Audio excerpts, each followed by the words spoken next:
All right, hold on. Snowman, bro. He was on my list too. I was like, oh. All right, here we go. Boom. Definitely. And we are live. I want to thank everyone for tuning in to a very special edition of Top 5 Tonight on the People's Podcast. As we have a special subject matter, top 20 hip hop albums of all time. I can't wait to hear everybody's list. This is the hardest list that we've ever had to do, that I've ever had to put together personally, because I had to leave off some of my favorite albums of all time and my favorite artists, but we're working it out. All right, Mimi and Naima already saying peace, family, peace. All right, let's go. Before we get started, we want to introduce all of our guests, all the way from Chicago, our brother, Flood. Can you say what's up to everybody, bro? What's going on, family? I just want to let y'all know before we started. My list is fully subjective to myself. Listen, Flood say anything you say can and will be used against you. You know what I'm saying? Somebody try to bring that back up. This man said this. You know what I'm saying? It's all good. All right, Akeem, can you say what's up to everybody, bro? I'm like, what's up, everybody? Thanks I think like just like him, man. This is me. This ain't nobody else's list. Okay, good. Listen, that's top 5 is what you call a safe space. You know, it's not like Apollo. Y'all can get booed for y'all. Don't tell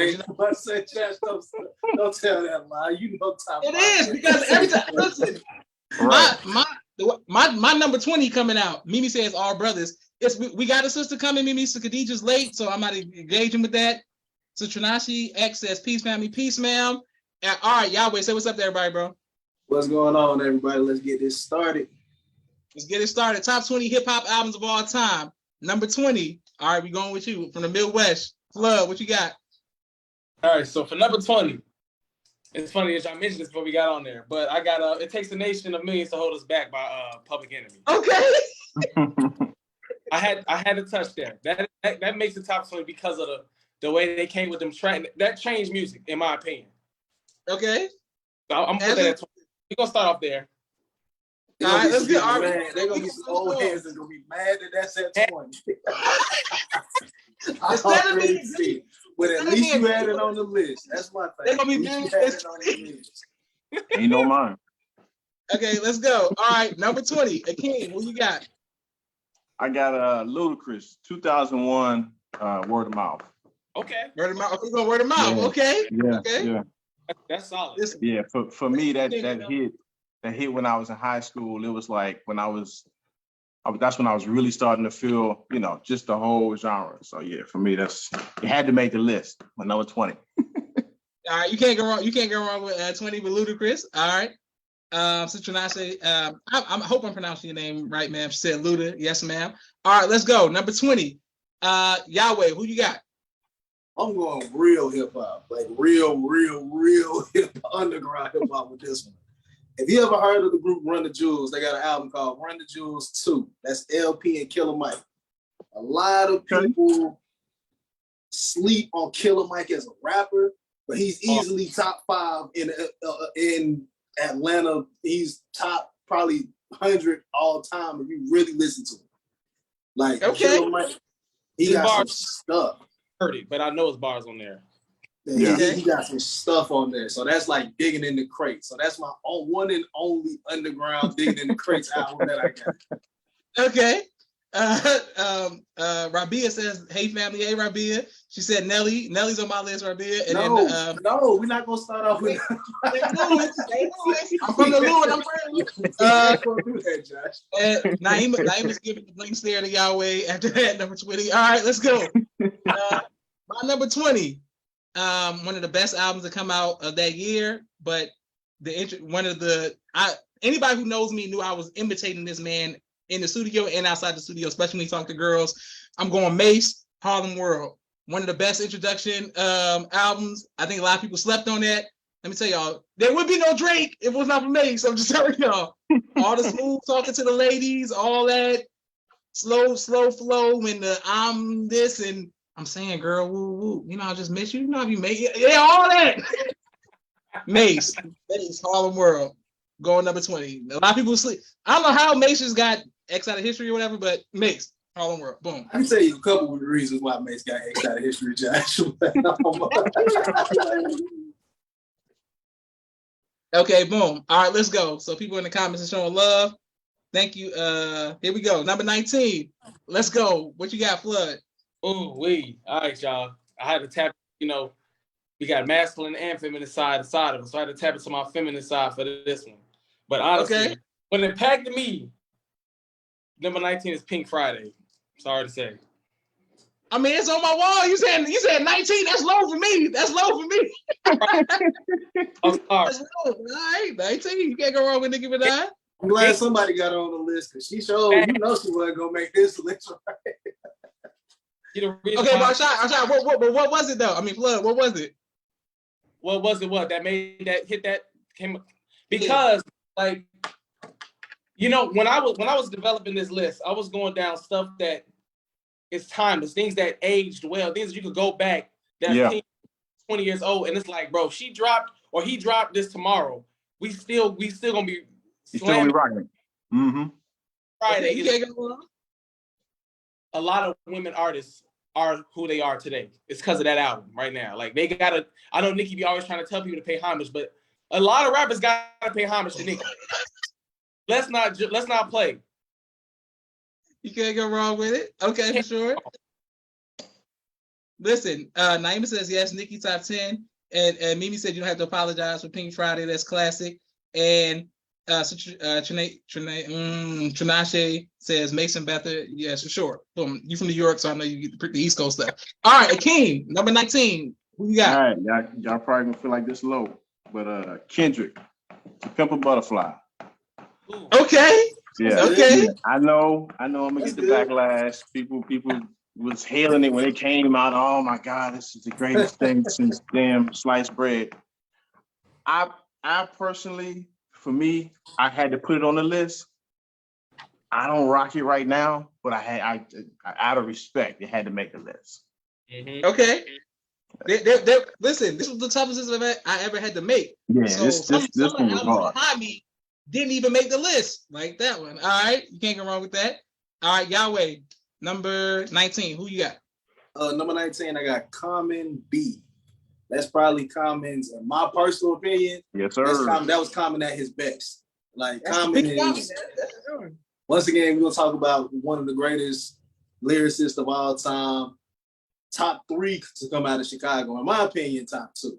But some people probably have Twista up there. Some people probably have a whole bunch of other, rappers and stuff up there. But Common B, just like hit after hit on there, and just him with Kanye is just they really can't miss. So that's why I have him 19. That's solid. That's what I'm saying. It's not. I didn't even have it on my list. It didn't make the cut. But it's a cut. He made my list, and then I had to move him back. He's like 21 for me. He got a couple songs on there that's just like some of my favorite that songs whole of all album time. is So crazy. it's just like That whole album is crazy. And okay, so Tranisha says yes. Mimi says Common is everything. Naima says Josh is about to mention Blue Day. Mimi. He's on the list. He's on the list, Mimi. He's on the list. Okay. My number 19 is Kendrick Lamar, Good Kid, Mad City. That I know it's low, but I was like, out of respect for the lyricism, him coming out, what he did on the West Coast and all of that. Good Kid, Mad City, 19. I can't go wrong with. I don't think I can. Looking forward to seeing the rest of yours. I cannot wait till we get to like 10 with you. I'm ready to see this. I mean, like how the rest of it is gonna be like, oh, that makes sense. That sums up his personality. I get why his list is in that order. All right, number 18. Flood, who you got? Oh, Aisha says, I'm making family. Like Islam, Aisha, hold it down. Of course, she wants to watch. I love Flood. I watched him grow up. I just, thank you, Aisha. All right, Flood, who you got? Number 18. Number 18. That's where we at? Yes, sir. Yep. I got The Miseducation of Lauryn Hill. Okay. Oh, that's low. Okay. I'll put it on my list because I felt like it was an R&B album. Yeah, I was like, I've seen it on so many lists, and I was like, I get it because Lauryn Hill is just that. She's just that talented. I was like, man, that's one of the top. That's one of my top 10 R&B albums. Yeah, she's a dope lyricist. If you have Drake on this list at all, Oh nah. He didn't see my list. Why y'all? See now everybody goes. I like Drake. He dropped the seed. He dropped the seed about Drake. So now when I say Drake, everybody like, there he goes. if any Right, Drake, Hill could be on there. yes, over there. Aisha said definitely Miseducation. You can't go wrong with Lauryn Hill. All right, Akeem, who you got? Number 18. See, I'm flip flop with Flood. I had Nicki, Pink Friday. Pink Friday was 2010, I think it was. Yeah. I mean, I went through her catalog, and at first I thought it was gonna be Pink Print, but when I went back and looked at Pink Friday, I was like, oh hell no, this one was the one. That's how she came out swinging. With Eminem on there, and she not getting killed. Yeah, all like okay, yeah, you hold your own.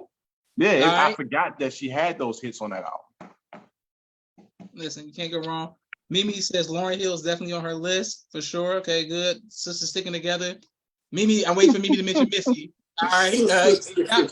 Yahweh, who you got? Number 18. Number 18, I got this. I have Nas, Stillmatic. And the reason why I chose Stillmatic at 18 is because it has, without a doubt, the most disrespectful diss song of all time. Two of them. I like to say, and just this was one of Nas's more slept on albums. But honestly, if people want to talk about like Nas in his prime, I mean, One Mic, Ether, like these were some of his. This was prime Nas. So he's gonna come back up in this list. But Stillmatic is one of my sleeper. Got yourself a gun. Yep. Listen, I mean, he was in his prime at this time. He was just talking his shit. He was just talking his shit. This whole the fact that y'all got artists with multiple albums on there, because I didn't go that route. Because I want y'all like, it's just always gonna have his Kanye and Eminem on his list. So I didn't even do that. But yeah, you can't go wrong with Nas Stillmatic. Naima says Yahweh, your list is low key trash, so low for babe. All right, thank you, David. And then Tinashe says, "Guys, this is a great list. This is a great list so far." Tinashe says, "Godson across the belly." Okay, that's New York represent. All right, holding it down. My number 18, Lupe, Food and Liquor. What are we talking about? I don't understand. Food. Listen, when I'm telling you, when Lupe came out with Kick Push, and He Say She Say, and everything about him, Daydreaming, wherever y'all wanted to go, yeah, man, he was just killing it. And he was weird. It was unique. He was his own. He had his own little lane over there, and it was like, all right. And he was doing numbers. It was like some underground. It was like, nah, all right, you gonna hear it on the radio. You gonna see it on TV. All right, cool. Boom. Now we going 17. Flood, who you got? I got B.I.G. Ready to Die. Okay. Now, that's pretty low, but I respect it for being on there. Y'all ain't canceling me. New York, we're Brooklyn there. We're Brooklyn. Okay, why Flood? Why Ready to Die? Because I mean, that album was just the most beautiful Savage composition put together. Like that album was just straight heat. That man was spitting. The tracks are crazy. And also, like I said before we got on here, all of these albums are things that I'm rating them to how much it had impact on me and my musical journey and making me who I am. So I feel like that's Notorious B.I.G. Ready to Die is on the level for me. As far as being, and it aged well. So if y'all go back and listen, it's still hit. It's still hit now. Don't like it's still hit. Very well. I said Ready to Die, definitely top 20. Mimi said it got real quiet when Josh said Lupe, where's Marvin? You did Mimi, I was back me up. Thank you. Who the Liquor was a good one. That's probably his best work. He ain't that low. Yeah, okay, good. All right, let's go. So next we got Akeem, who you have at number 17. Number 17, Cardi B, Invasion of Privacy. I don't Okay. like that, Jamal. Oh, man. Okay. Hey, this is what I rock. Akeem, where you from, bro? DC. Okay, for sure. Okay. I can't. It's on the wall, so clearly the influence is there. Like, you know what I'm saying? She had it. I just wasn't expecting that. Okay, you can't go wrong. She definitely, Beacon Head is definitely one of the hardest songs a female has ever made, ever. Like Beacon Head, Yeah, and I feel like crazy. it wasn't like her trying to carbon copy anybody else. You know what I'm saying? She came out with, female artists that was just, doing a unique thing from a unique standpoint. It was dope to me. Yeah. Listen, you can't go wrong with Barty. I couldn't put a top 20 though. I seen that too. I seen somebody. I was like, maybe top 200, but top 20. Naim was being a barb. She said Cardi B above Nicki Minaj. She's shocked. Naim, stop being a barb for 5 seconds, okay? God, just calm down. All right, here we go. Yahweh, who you got? Number 17. The old heads ain't going to hear this, but I don't care. Old heads, go ahead and crucify me. Snoop Dogg, Doggy Style, at number one. Okay. 17. Number 17? Yeah. Okay. Snoop Dogg, Doggy Style. Can't go wrong. Once again, this man was like 16, 17 when he came out with this album, talking crazy. Like, he really put on for the West Coast, big crippin'. It was just one of the most West Coast albums to come out at that time. So, Doggy Style by Snoop Dogg. Listen, this is prime Death Row. This is, you know what I'm saying? What are we saying right now? This was kicking off. This was truly kicking off Death Row. Like, listen, Aisha said way too low, Yahweh. She's Snoop's biggest fan. I told you the old heads wasn't gonna like it. But right, they don't like that position. She's Snoop's biggest fan now. She's Snoop's biggest fan. All right, boom. My number 17. Probably the most slept on out of like a rap group album that I think people. I actually looked at the vinyl. I can get it for like $30 from Walmart. G Unit, Beg for Mercy. Yeah, let me tell you, you're the only one, Josh. Well, yep. I don't care. I knew it was gonna be one. Lloyd Banks, Young Buck. The G Unit. Hey. Listen, Lloyd Banks, Young Buck, 50 Cent, The Game. I'm telling y'all, G Unit. They had no. When they came out, it was a time period. I want to get to know you. Snunt 101. The wife beater, everything about G Unit.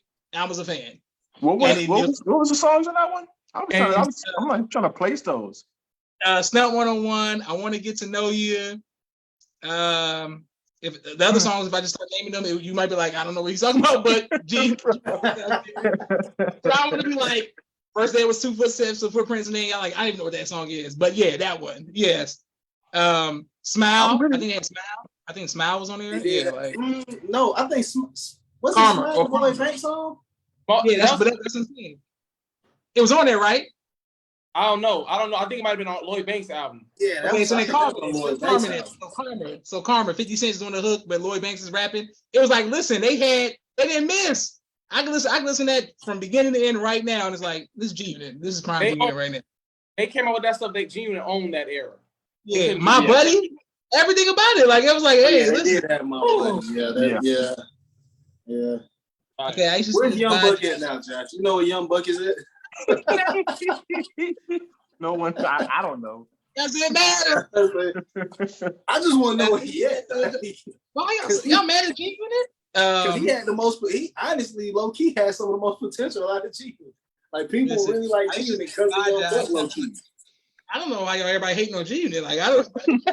All right. Number 16. Bro, who you got?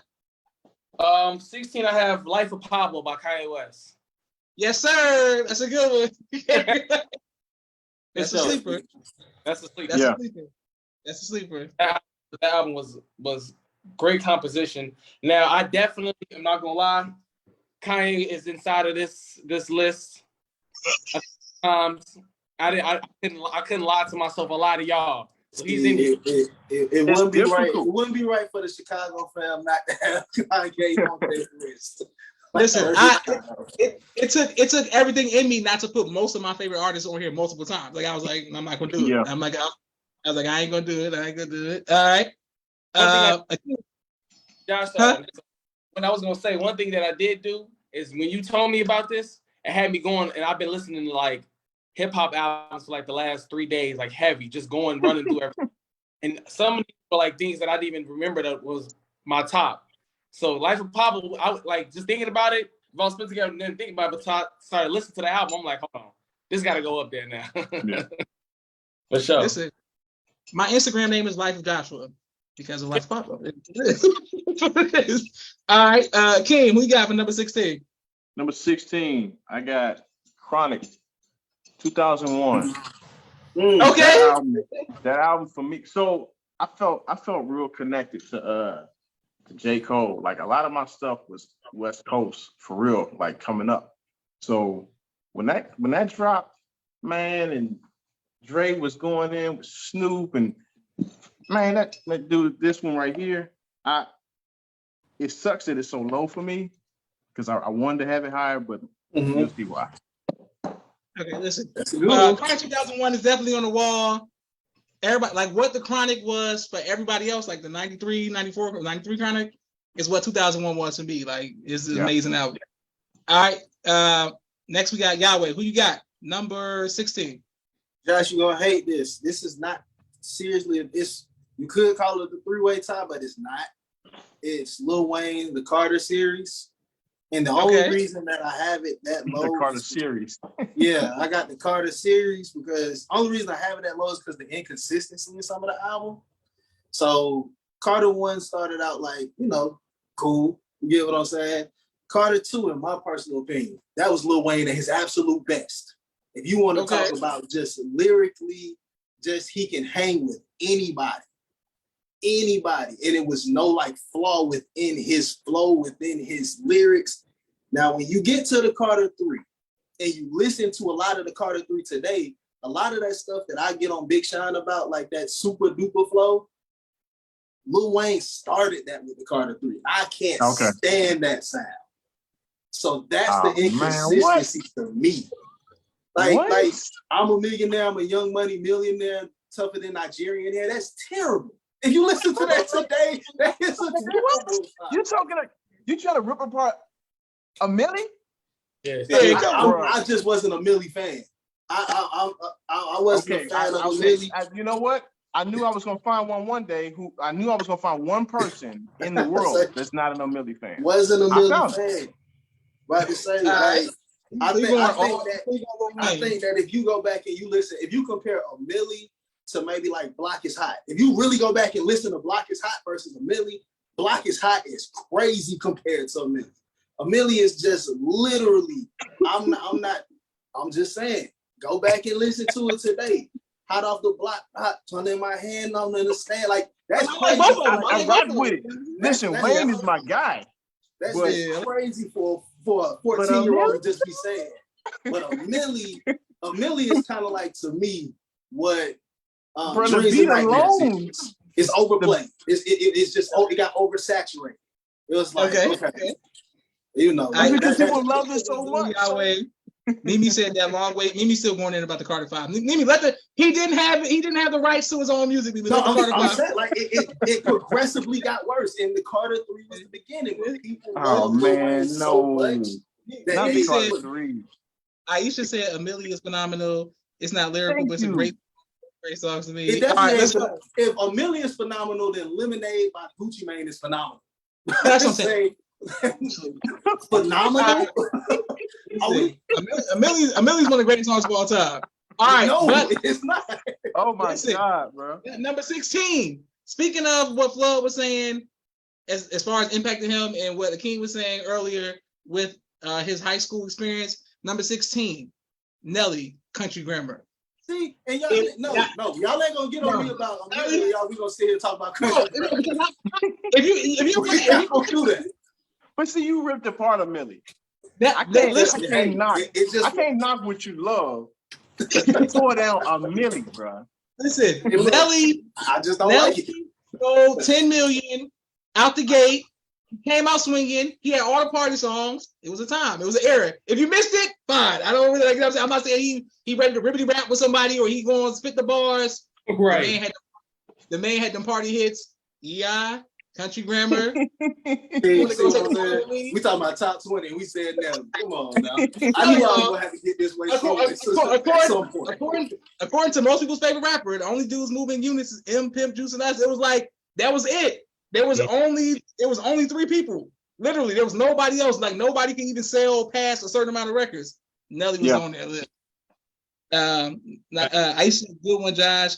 90 said Country Grammar's classic. Mimi says Pimp Juice and M era an era. Thank you, Mimi. She loves my quote, Jason. God. All right, number 15. What you got, Flood? Oh, who you I got 15, The Score by the Fugees. Okay. Well, I said I come to get y'all. Okay. That album is So you're gonna get our answers. Okay. see hits. There was also one of them albums that was like first hip hop album to go platinum or something like that, like something crazy like that. Like they actually, like I said, I've been doing my studying the last few days. I realized, dang, I forgot that this was on there. It was just a vibe. It was cohesive, and the production was unique and ahead of its time. So that made the list for me. All right, you went somewhere. You're the first person to ever say The Score here, so we're gonna give you credit for them for saying that. That's a representative answer, so we're gonna respect that. We're gonna respect the Fugees. All right. You might be the first person to ever say the Fugees on here. All right. Mimi said that's a classic album. Aisha said yes, The Score. Of course, that's her era. All right, Akeem, who you got for number 15? 15, DMX, another one of my early loves in hip hop. It's dark and hell is hot. Real low. Yep. You said too low? Right here. That's my 15 too. That's real low. Okay. Really? Nah, Yeah, listen, he started high, but so did everybody else. And I had to rank them by, okay, I rock with that song, that song, that song, that song, but this one had 7 songs, and you know what I'm saying? So for me, listen, top 20, dude. Like for me of all time. Yeah, I just say number 15 ain't bad for top 20. Yeah. All And right. we're talking about all time for me. Okay, so Naima said DMX's top 10. She's like, DMX's biggest fans. All right, let's go. Yahweh, who you got? Number 15. DMX is dark and hell is hot. That's what's up. All right, so we're going with DMX for number 15. Yeah. Aisha said DMX is definitely top 20. Great one. So everybody supporting DMX. My number 15, since y'all want to go old school, we're going old school. He goes by the name of James Todd Smith, LL Cool J, Bad. This is when Bad, and this is the girl song that changed rap music forever. I Need Love is on there. I'm going LL Cool J, Bad. LL Cool J is like my favorite 80s rapper of all time. Had to put it on there.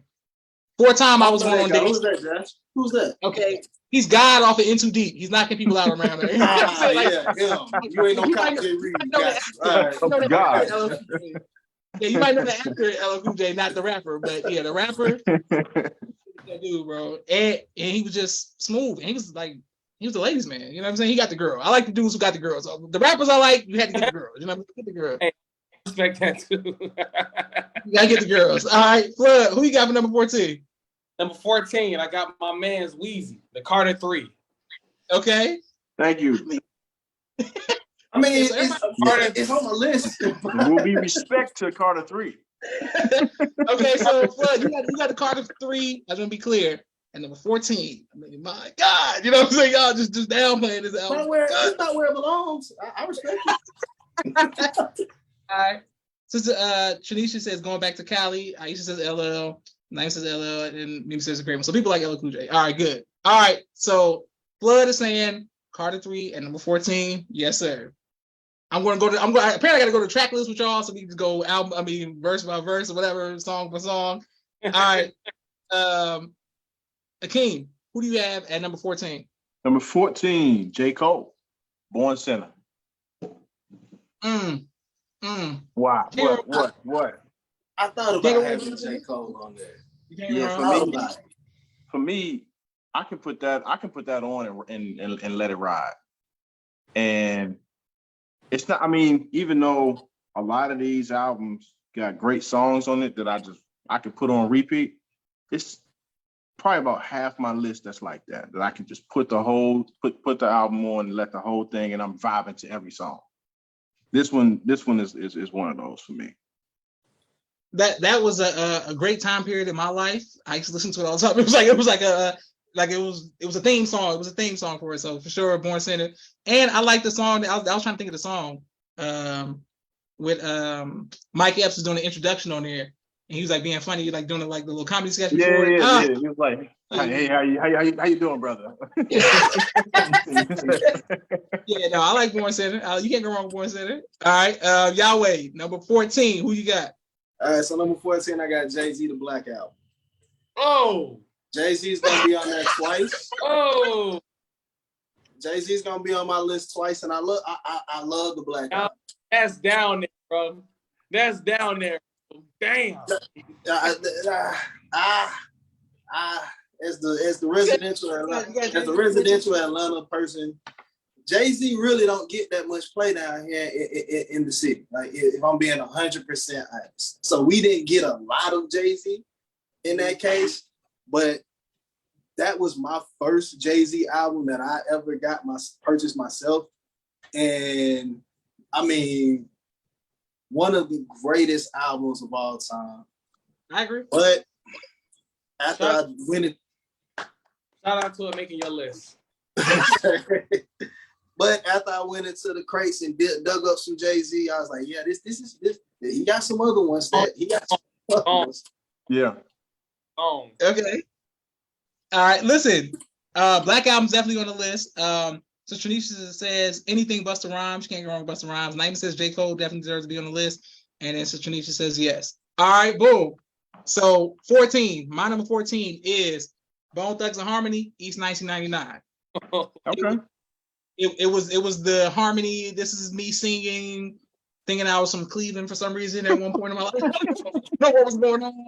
But I was walking around with skulls and saying Bone Thugs and Harmony, talking about the first of the month and Crossroads and all that kind of. It was a time period. I don't know if y'all really know, but Bone Thugs and Harmony. I used to listen to it all the time. I rapped every person's verse as if I was them, switching from flow to flow, and it was a thing. It was a thing.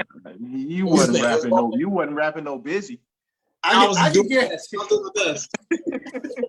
I was doing my best, but I literally lazy. But I literally thought none of them saying. I literally thought that I was from Cleveland, and it was like, "What? Don't play with us. Don't even play with us." Like, it's like Bone Thugs. Don't even try us like that. Like, you know what I'm saying? Really from Bone.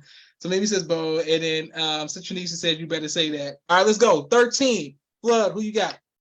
Nas, Illmatic. You say ill or still? Ill.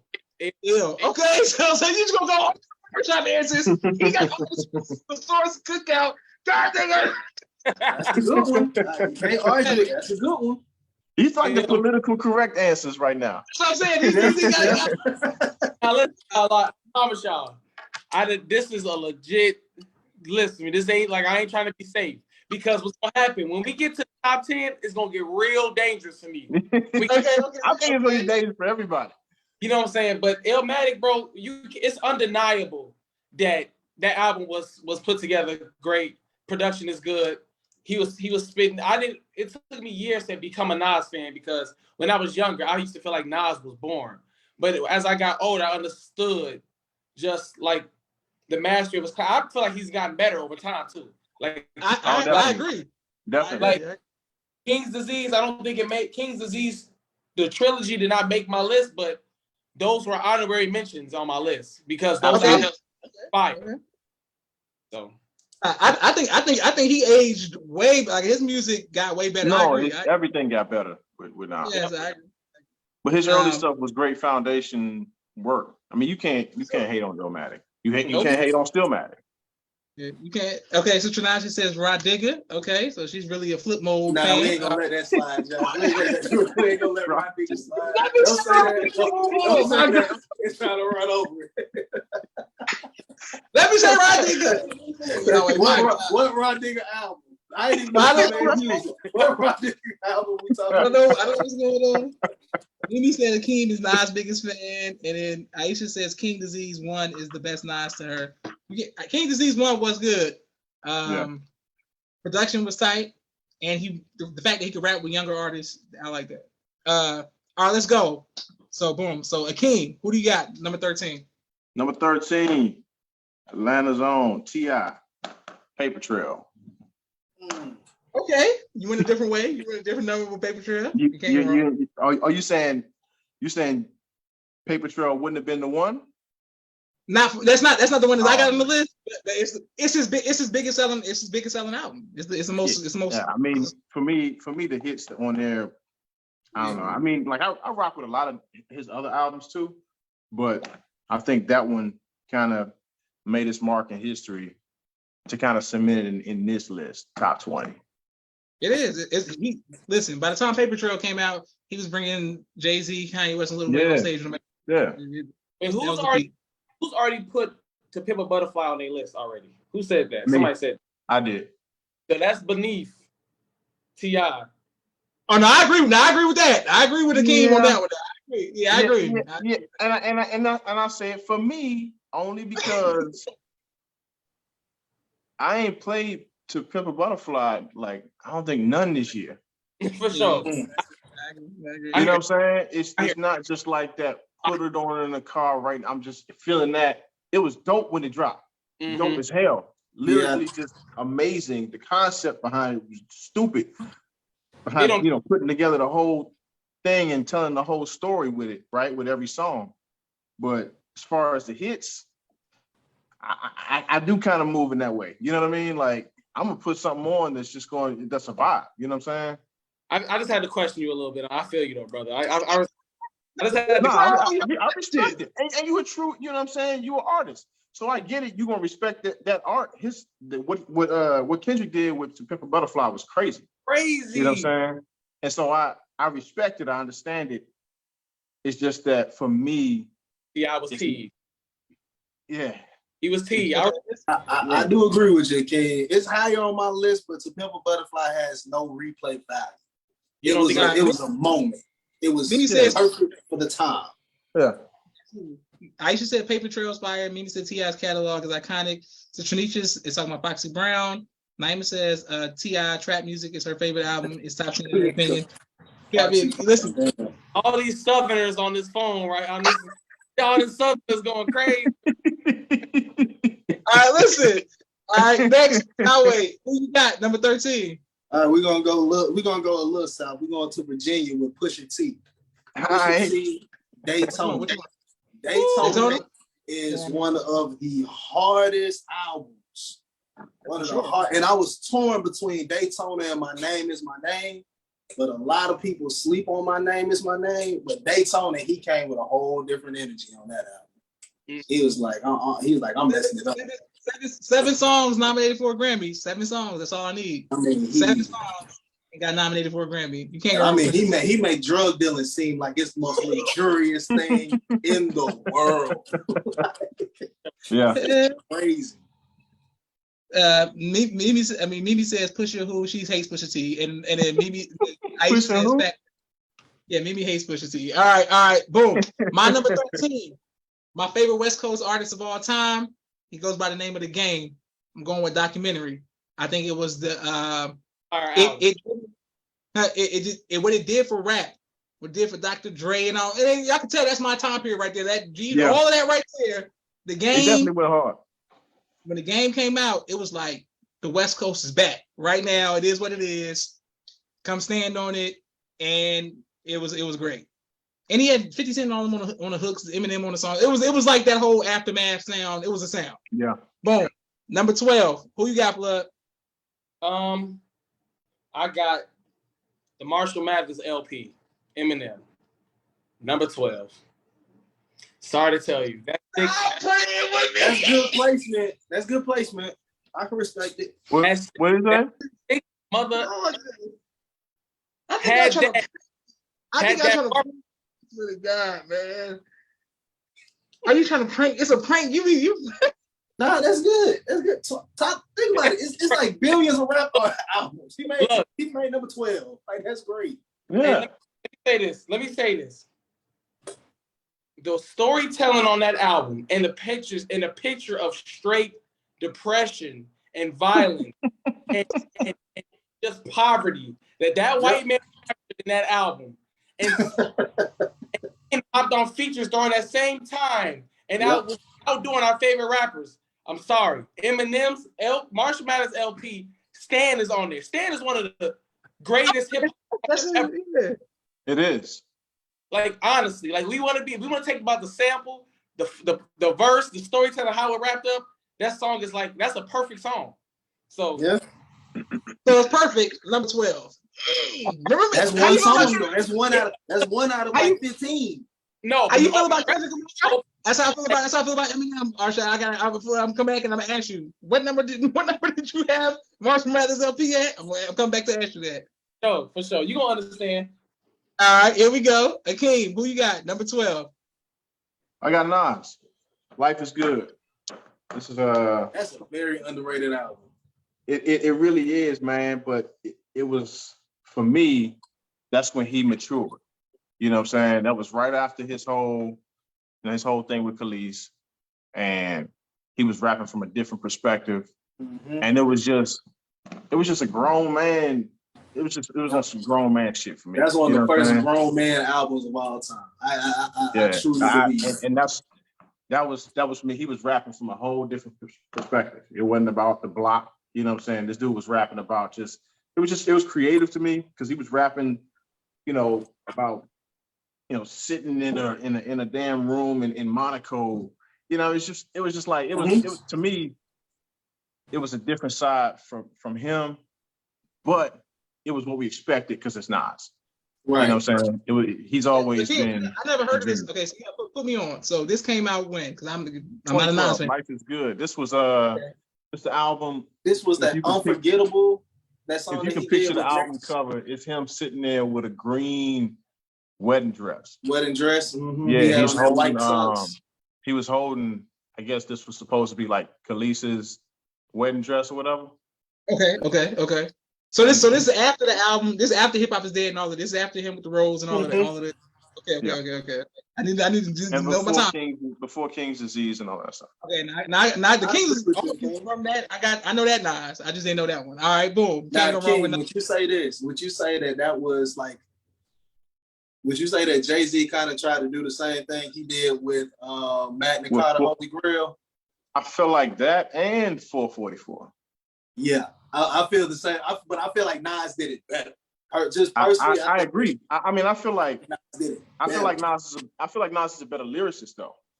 You know what I'm saying? I mean, just me personally. But Jay-Z got more hits. Yeah. You know what I'm saying?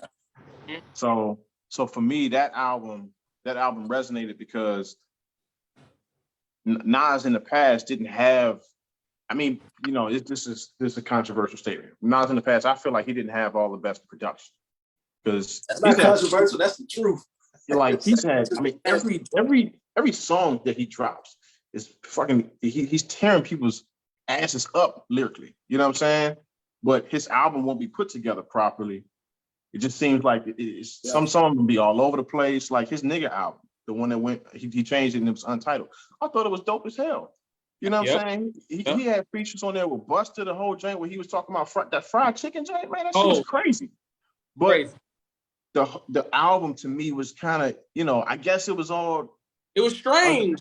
It was just strange. And some of his albums are like that. You know what I'm saying? Even like Stillmatic, they have a few dope ass songs, and then it's like, okay, I get where you know what I'm saying? But for me, this whole 2012 album, Life Is Good. the Life Is Good album, that shit, to me, the production was there finally for me with him. I know I'm a big Nas fan. Shit, I like Distant Relatives with him and Marley. Oh, you're a real Nas fan. You like that? You true Nas fan. I rock with that. My wife could tell you, I was playing that in the car, and I didn't care if she liked it or not. when we first got together, it's like, listen to this Nas. This was nice to say. This is delivery also. Then Mimi's laughing at my face. My face is that I don't know Mimi. Thank you. That's the face of I don't know what they're talking about. That's all I'm saying. I'm learning. I love learning about Nas. Thank you. All right, let's go. Yahweh, who you got? Number 12. All right, number 12. Let's go ahead and hit him over the head with another controversial one. Number 12, Tupac, All Eyes on Me. And that's just an age thing. I'm 30 years old. I'm rocking with it. I was born in 1991. What am I truly supposed to like? Am I truly supposed to? You get what I'm saying? But I'm giving him the respect because I mean he just had hit after hit on this album, hit after hit. Definitely. But at the same time, I don't know if it aged well today. Mhm. That's the one thing with a lot of Tupac's music is Absolutely. it's so 90s that is like today. I don't know if it will work. I think that one did though. I mean, that was 96, right? I believe so. Yeah. All Eyes on Me was 96. That was the one with him and I think him and Snoop was on that. Two of America's Most Wanted. Like a lot of those was just classics. You know what I'm saying? Yeah. That one was California Love. It's like, okay. Now, California Love for sure would work today. Yeah, I think that will work today.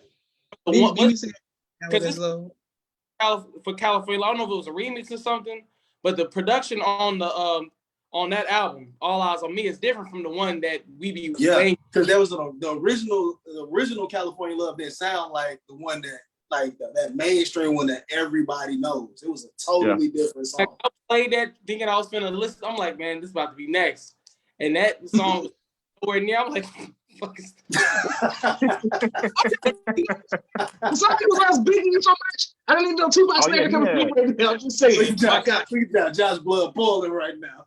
Like it's not I see a lot of East Coast bias in here. I see a lot of Source magazine list right here. What's going on? Hold on, I just gave you Nas. You're gonna be mad at me. And I just honorably mentioned like 3 other Nas albums. I'm about to say, apparently, I heard this a source. Mimi said it. I mean, I even said it's definitely top 5. Mimi says music is still relevant. All right, yeah. So, okay, y'all just threw me off with the whole so low for Tupac. All right, boom. So, Yahweh, you just went with number 12, right?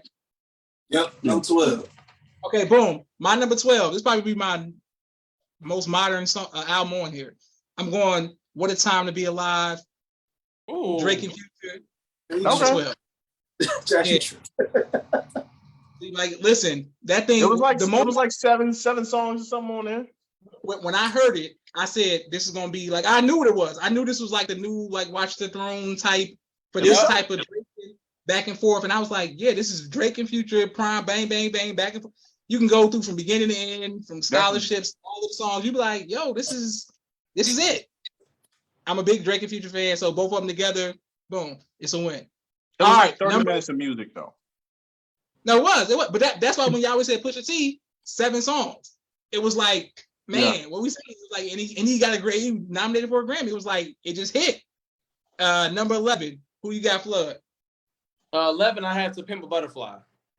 Okay. Now you get all the I think it's gonna be the number 1. That's why he was like, so you got this at number 19. I need you to explain yourself. Yeah, Butterfly is number 11 for me. I think during this thing, I'm about to make an adjustment to this because there was something I'm not gonna say what y'all mentioned, but I forgot.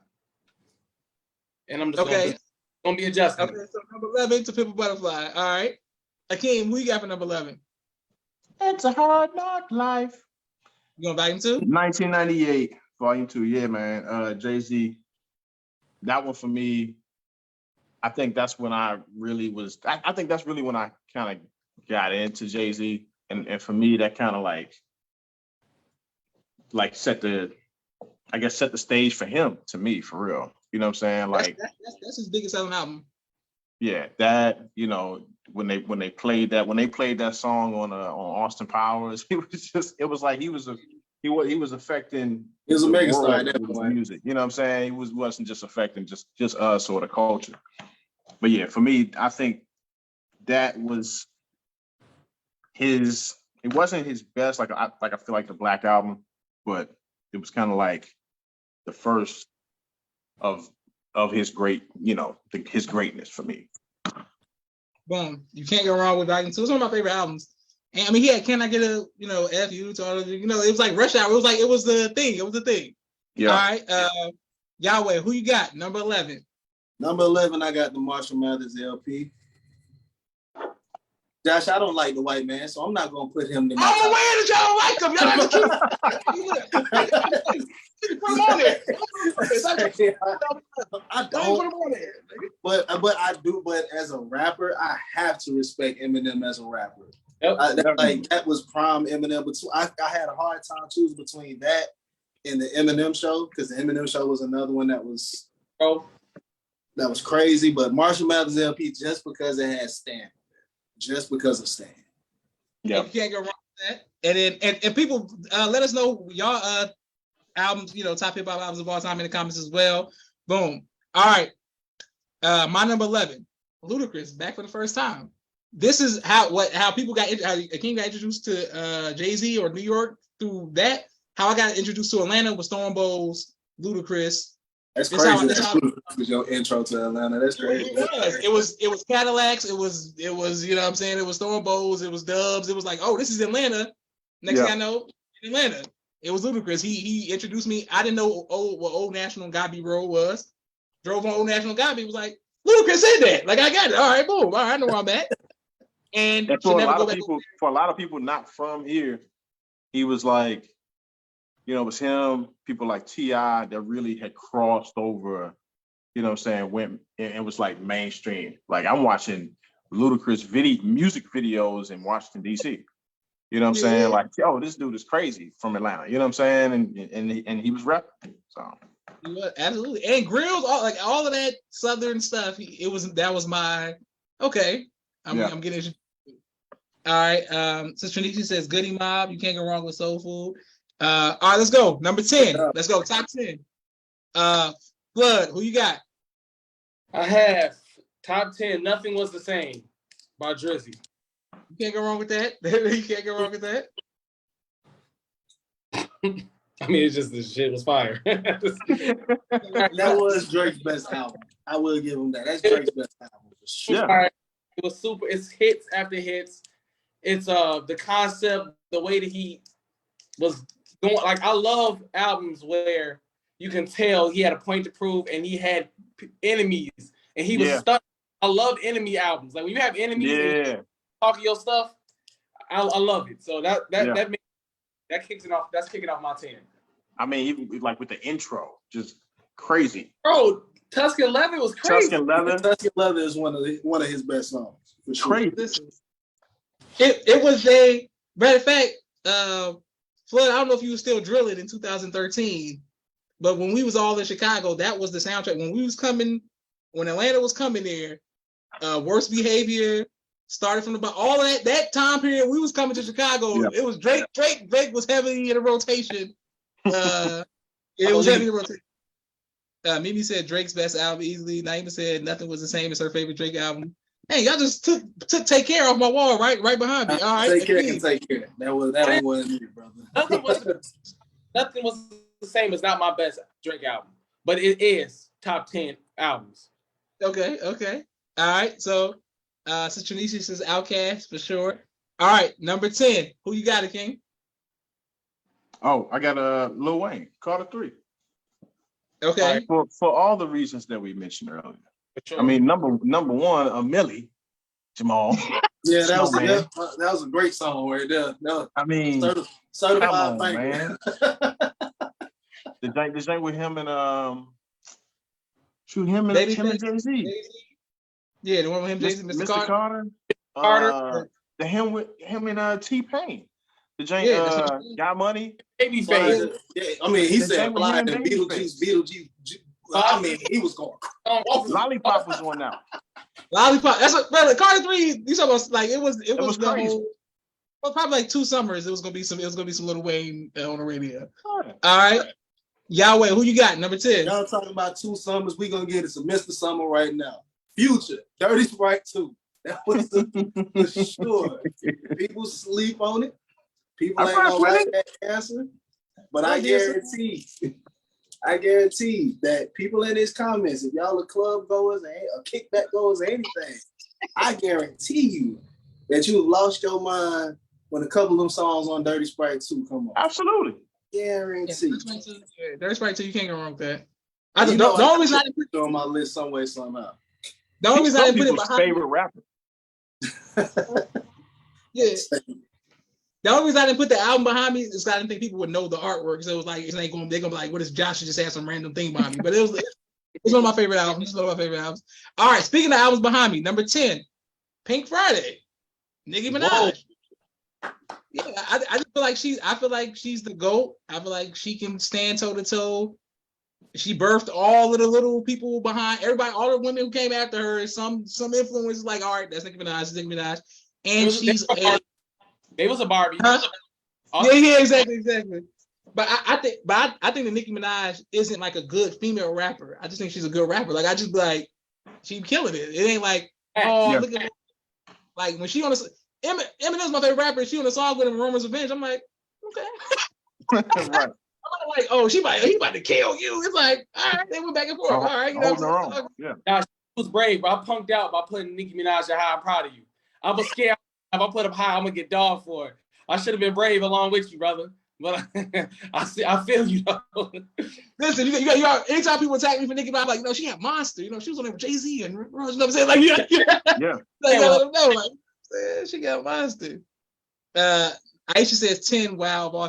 Aisha, just say Lil' Kim. Aisha loves it. She's a Lil' Kim fan. So Lil' Kim fans like they can't be Nicki Minaj fans or something. It's like Shanisha says, Lil' Kim birthday. We listen, hardcore, Lil' Kim. If y'all want to say that album, support it. Boom. Can't go wrong with Lil' Kim. All right, Flood, what you got? Number 9.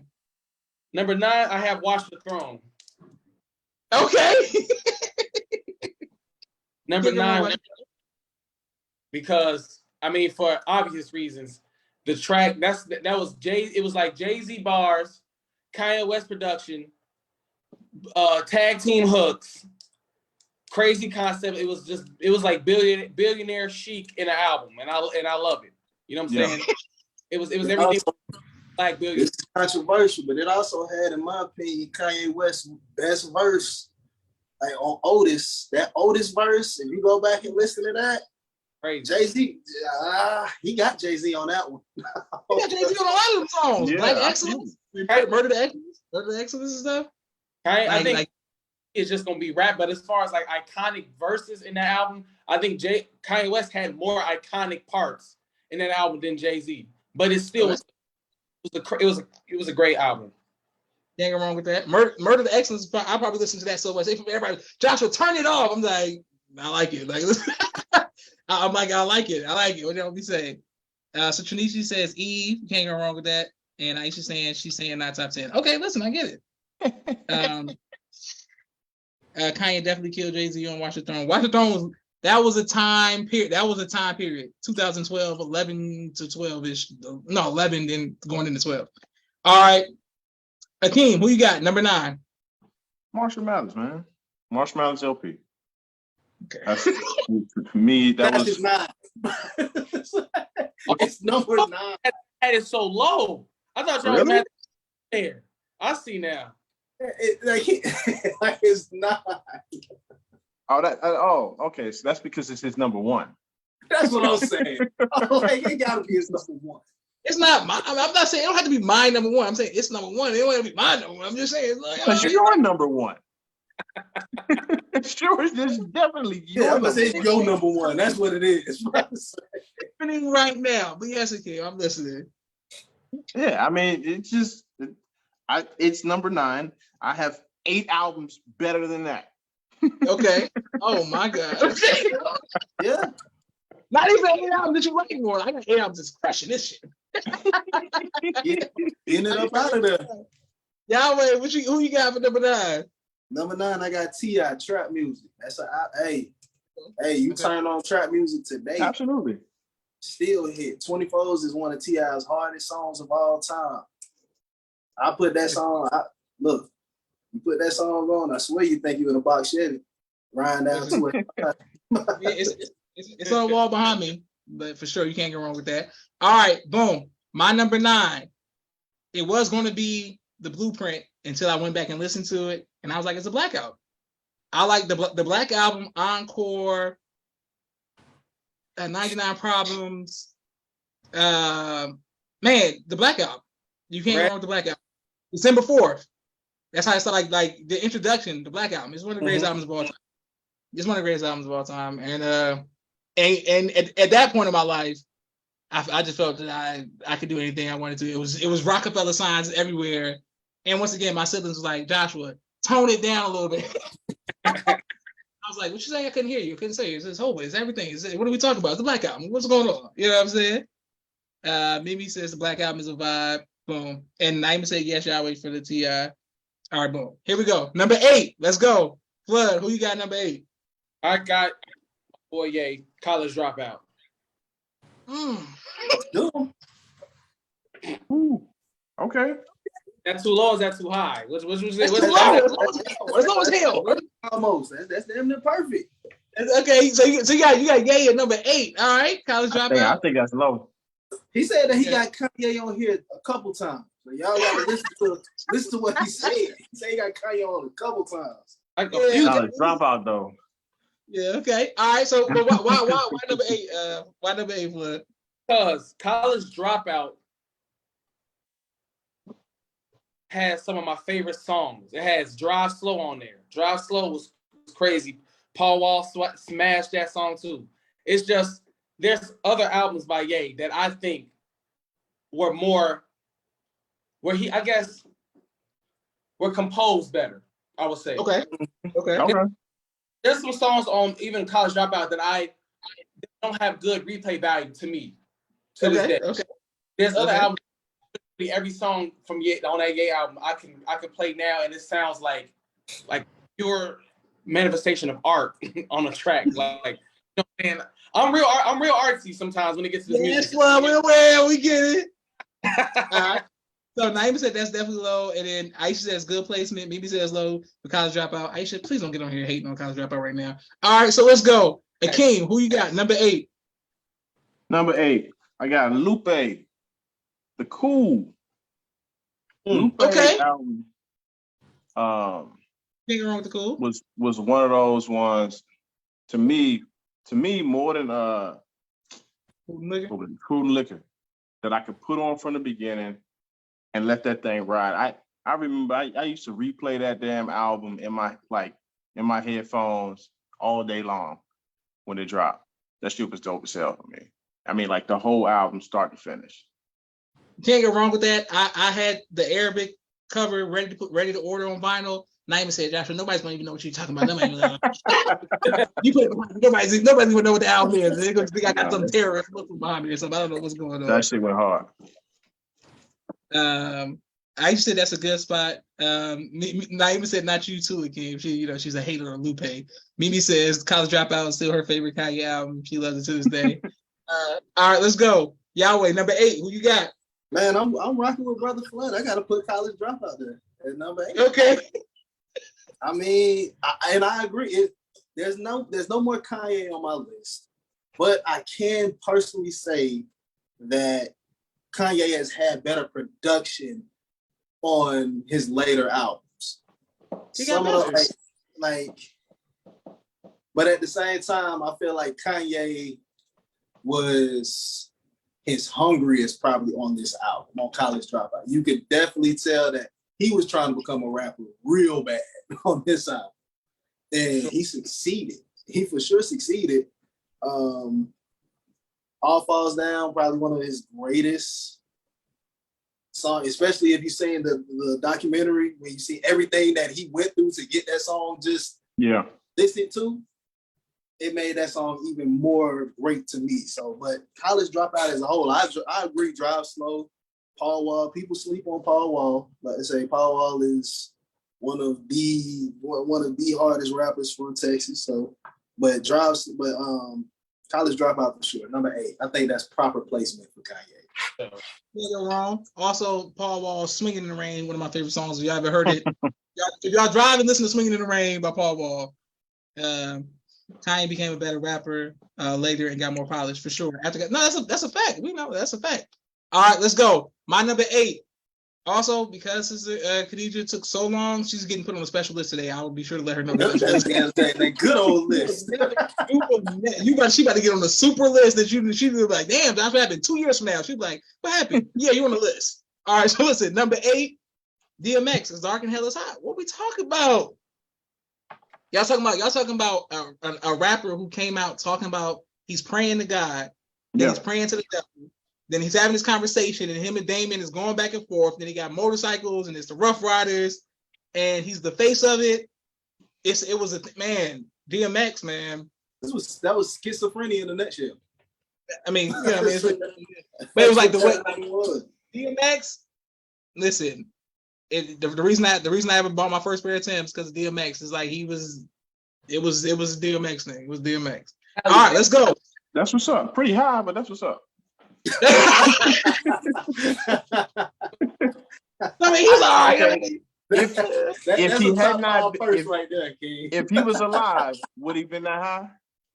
He's always been my favorite New York rapper. Okay. Always been my favorite. Wow, that's heavy. He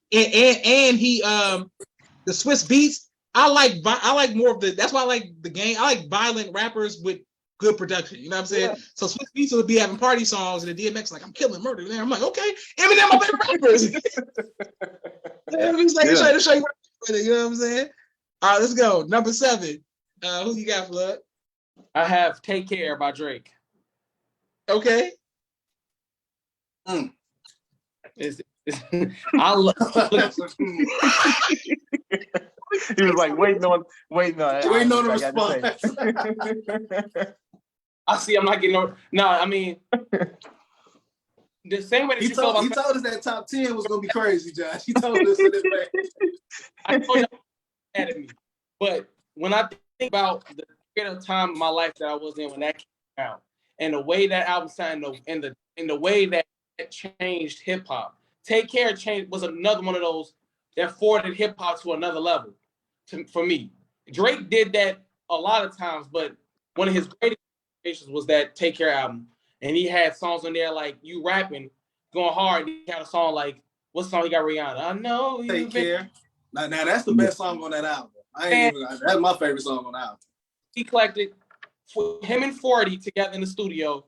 It's hard to match that in modern day time. I don't know many people that can go head to head with Drizzy, and we can be honest, he is one of the hardest lyricists on top of making hits. Yeah, okay. Now I'm glad you said that, because anytime somebody argues with me about Drake, because Drake's on my Mount Rushmore of rap, I go to "Take Care," which is behind me, and I put on "Lord Knows," and I'm like, I just want y'all to listen to Drake on this "Lord Knows" song. I'm telling y'all, this man is a rapper. Like he's a rapper. He got girl songs, but when he rap, yeah, he can, take it there. But he definitely, he can stand up with the best of them. I had an honest question with all of our favorite rappers, and said, who in out of the 2010s rappers would you be the most afraid to go against? They all say, I don't want to have to go toe to toe against Drake. With the exception of Pusha T, Drake was everybody. You got it? Okay, listen. Mimi says Drake is a hit maker. Aisha said Drake and 40 is magic. Naima says she likes "Take Care" because of all the girl songs. And Aisha says they hate on Drake. Aisha, Drake's behind me. Like, I'm not hating on him. Take Care gave birth. Honestly, Take Care gave birth to artists like The Weeknd. If Take Care never came out, The Weeknd couldn't do half of the stuff that he does today. If you sonically, visually, all that type of stuff. Take Care helped give birth to even what Kanye West does nowadays. If we being 100% honest. Are you saying what came first, the chicken or egg? What are you saying birth to? No, that's true. That's true. That Kanye West helped birth Drake, but Drake helped Kanye West. Mm-hmm. And he was like, no. It's Drake's time. My time was this. Take Care. I can agree. Take Care might be a better version of 808s and Heartbreak. That's what I said. I said 808s produced Drake now. 808 that's the Drake sound now. That's the melodic. I'm a rapper. I can sing type. I'm like, all right, you got it. But Drake did it better. I'm sorry. I would say 808s Heartbreak is better. If I could compare them albums, I would give 808s and Heartbreak a little edge over Take Care. It's just that it's not a hip hop album, so I couldn't put it in this list. But that would be in my top 5 if I could, because he wasn't supposed to make an album like that, and everybody hated on it when it first came out. And 5, 6, 10 years later, everybody paying homage to that album because we realized that was ahead of his time. The concept, the melodies, the beats. Yeah, you could literally score a whole movie with that album, like for real. And Mimi hates The Weeknd, so she said she can blame him for The Weeknd. I mean, why do you hate The Weeknd? was like, why you hate the weekend so much? All right, Akeem, who you got? Number 7. Number 7, the dynamic duo from right here in Atlanta, Outkast. Speaker Okay, Box and Love Below. That Look, album, man, it's a classic. You know what I'm saying? I feel like for me, they had everything. You know, they had the party stuff, they had the love, like the love songs or whatever. They had a touch of jazz in there. And I mean, from 2 lyrical giants, and what to me, one of the best lyrical giants, Andre 3000. So yeah, I feel like that had to be top 10 for me. Absolutely. And what I tell people all the time is I don't want Outkast to die before they start getting all this credit but if y'all go back and look at Outkast videos, I mean, they were literally thought-provoking, like, and everybody, of course I'm an actor, so I like Paula Abdul and they doing Grease and all of that. But when you go back and look at the videos, you're like, damn, they put thought in all their videos. They didn't have like a whack throwaway video, like, oh, just throw it away. It was like, oh no, they putting some effort into these videos. Aisha says she's applauding Akeem. Naima said definitely a classic. Sister Trinishi says yes, and Mimi says Outkast for sure. All right, let's go. Yahweh, who you got? Number 7. Number 7, I'm gonna have to go with. I'm gonna go with Dr. Dre, The Chronic. Dr. Dre, The Chronic for number 7 because it gave birth to the West Coast as a whole. It's probably the most important album for the West Coast, just period. It birthed the sound. It birthed just production, lyrics. Yeah. Even though we don't think of Dr. Dre as a lyricist, we know that he doesn't write his stuff. But at the same time, delivery, like, and it puts you on to like the culture.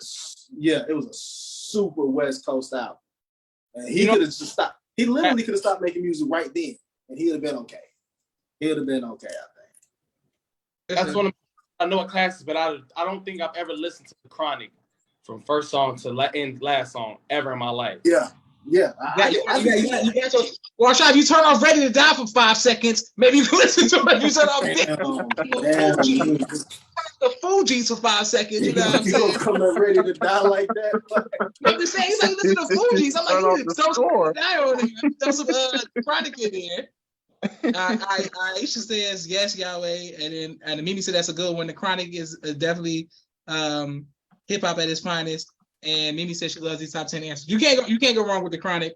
Remember the first day I heard it, and once again, Death Row, all that. You know, I love all that kind of stuff. Yeah, man. All right, speaking like what? Speaking of Death Row, my favorite fighter, my number 7, Mike Tyson, gets out of jail. Has his cut off shirts, no socks on, inside of his boots. He's walking out. All the Muslims chanting Allahu Akbar behind him when he comes to the ring. And what's playing? I can't deny it. I'm a straight rider. Tupac, All Eyes on Me. It was just like I was about to say, you said number 7, Mike Tyson. I was about to say, whoa. No, I would have remembered Roy Jones with, some Airbusters or whatever that song he was singing. But Tupac, All Eyes on Me. Double album, all that good stuff. It's Tupac and it's Death Row.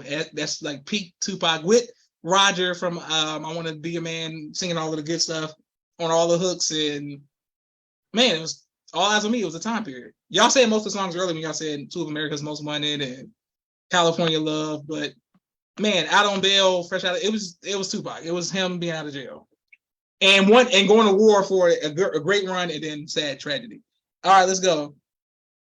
All right, Mimi says yes. Naima says yes, and Mimi says great answer. All right, number 6. We come in the top 5 because I gotta see these top 5s because I've been writing down the scratches where every time I heard Marshall Mathers, number 12, number 11, number 9. I gotta make sure I want to see this top 5. All right, so number 6. Who you got, Flood? I got Carter 2 by Lil Wayne at number 6. Okay, Carter, you got Carter 2 over Carter 3. Okay. Carter. Okay. So Flood, explain it to us. Is it because of the best rapper alive? Like what was on the Carter 2? What was on there that made you like it? Alive. See, I got my multitasking going. I got the track list of every album that I'm saying back on my answers, but I felt like the sophistication of the verses on this album this is before he really got, Lil Wayne towards the end of his, like, not towards the end because his career's still going, but towards Carter 3, he started getting more jokey bars, like talking like a little bit more lighthearted. Like, this is the hungry Wayne. This is when he was proving I am the best rapper alive. The production, the even the cover art, like this was when I was like, nah, y'all not rocking, y'all not messing with Lil Wayne. Like YouTube era was going crazy right now with Lil Wayne. Yep. It was Gucci Mane and Lil Wayne playing. Lil Wayne. So I mean, I think this is my favorite Lil Wayne album. The Mob is one of Lil Wayne's best songs, and I don't even know if it's close. I've never heard him rap like that ever again. Listen. When I came to Atlanta, it was once again I was from it was the Jay-Z. It was nothing but Rockefeller or G-Unit. It was pretty much that type going on. And everybody who was on the drill team was like, nah, it's Wayne, bro. You sleeping. It's Wayne. It's Wayne. Josh, it's Wayne. I didn't want to hear it. I was like, nah, he ain't. Stop comparing this man 400 to 500 degrees to Jay-Z and them. Then the Carter 2 came out, and I was like, all right. So I was like, he almost, I was like, all right. Let's go. And at first, I was like, the Carter 2 made me be like, okay. I was like, all right, you really rapping. All right, I got to respect it. Because I like Carter 1, but I didn't think it was worthy of no comparison. But Carter 2, all right, I respect that. All right, King, who you got? Number 6. Number 6, Drake. Nothing was the same. What was the same? Can't go wrong with that, yeah. Yeah, that's my favorite one that he's dropped. I rock with Take Care, but this one right here, bro, from like I said earlier, bro, from Tuscan Leather to Pound Cake with Jay-Z. Mm-hmm. Yes, that shit, bro. That's the joint with him. I'm trying to think. Isn't that that's the same beat that who's rocking with that now? I think it's Lil Baby. Mm-hmm. I think Lil Baby got a song out now. That was the same. That's where he sampled the beat from Pound Cake, and I like that song because of the beat that that Drake used. You know what I'm saying? Okay. But yeah, that whole album for me, that's one of those ones where I could put on from number 1 all the way through and let it rock. Listen, you can't go wrong with that. Naima said Josh do the voice of Pound Cake. Naima used to play that every day, like literally. We get it. All right, boom. Can't go wrong with that. All right, Yahweh, who you got for number 6? Number 6, I got 50 Cent. Get Rich or Die Trying. Mm-hmm. Now we talking now. Yes, sir. Yes, sir. 50 Cent, Get Rich or Die Trying. Damn near perfect album. Damn near perfect album. Yeah, I just can't put a New York person there. I can't put him in my top 5. Well, there's 2 New Yorkers in my top 5, but I can't put 50 in my top 5. He's the one New Yorker I can't put in my top 5, unfortunately. Okay. Jeez. All right, listen. 50 Cent, you know he's gonna be on my list a little higher, but to me he's the king of New York, always will be. But whatever. All right, my number 6, trap music. So Ludacris introduced me to the South, but T.I. really made me walk around from Naperville with a rubber band around my wrist, like literally. T.I. almost got you arrested out there. It was like, yo, you got a rubber band. Michael Vick is in a music video. Like, what is happening right now? What is going on right now? Oh, Josh. Oh, it's like, it's some Southern trap music stuff going on. Bezel, or every single song on T.I. trap music, it was like one of my favorite songs. And it was a time period. It was just like, man, he's the king of the South. But listen, trap music, I played it too much. Like, I wore it out. Aisha said, great answer, 50 Cent. So Trinasha says yes. And Mimi says, Get Rich or Die Trying is a classic for sure, one of her favorites for sure. Mimi was obsessed with it, wearing Mini Men out every day as if she was training for a heavyweight fight. I'm like, Mimi, who you about to fight? Like what's good? Literally, I'm like, I'll put it on. Mimi's like, she's like, I'm like, why you mad at? You know, I'm like, I guess we're going to war. You know what I'm saying? I guess we're going to war. All right. Number 5. Who you got, Flood? I have Jay-Z, the Black Album, as number 5. Number 5? You can't go wrong with that. Came from my top 5. Now, this was when it got the hardest because any one of these can be interchangeable. These are just, I'm not going to say these are in order. These are just the top 5 hip hop for me. Because depending on one could change and one could jump in front of this one or go behind this one. So kicking off my top 5 is the Black Album. And I don't think I even need to defend it because we know that it had a sentimental value because we thought, number one, Hov was done rapping when he did this. Exactly. Yeah. And this is the first, I remember when this came out, we got the first flat screen TV that we ever owned. And he concert, like the concert footage along with the album, and we watched it, and I'm thinking, no, this is the greatest rapper of all time. This was amazing. The whole concept, and then I'm listening as I got older. I started listening to the songs for real. Like Threat, I'm looking at it right now. Threats has one of the hardest verses. Man, I'm talking about hardest verses. Then you got Moment of Clarity. I kill you, commit suicide, and kill you again. He went crazy. He went crazy with that. Not gonna lie. How are you this rich and still making me believe you will murk somebody right now? Yeah, Oh, that album was that was incredible. So that's my top 5. You can't go wrong with the Black Album, and you can't go wrong with him bringing Beyonce out at the concert and all of that. You know what I'm saying? It was like I was like, oh, he's flexing hard. Like, you know what I'm saying? It is what it is. Naima said T.I. is the reason that she married Yahweh. She wanted a man from the South. Yes, now we know. That's a damn shame. Mimi said she wanted to fight not because of me being a good man. Me and T.I. share the same geographical location. Mimi said the Black Album is a great one. All right, let's go. Akeem, who you got? Number 5. Number five, Kanye, man. Kanye, Dark Twisted Fantasy. Woo! Beautiful Dark Twisted Fantasy. Woo! I mean, just hit after hit for me. You know what I'm saying? I mean, that's another one where I'm gonna have to say, just like Flood, man, these last 5, like The interchangeable. yeah, that could be number 1. You know what I'm saying? Just depending on how I feel, like, and it's also one of those ones when it dropped, shit, what nothing else getting played. You know what I'm saying? For a long time. So Listen, and it's one I can put on right now and just let it ride. you can't go wrong with that. And once again, I want to be clear for everybody when they see this on YouTube for history's sake. So my great grandchildren be watching. I thought you loved. I only chose one album per person because if I were other than that, y'all be like, oh, Josh was just Eminem and Kanye this whole time. Nah, I'd be like, yeah. I was like, nah, because my list would have been like Dark Twisted Fantasy. Then I'd have been like Graduation or something. So yes, you can't go wrong with my Dark Twisted Fantasy. All right, Yahweh, who you got? Number 5. All right, y'all. Let's talk about some dope.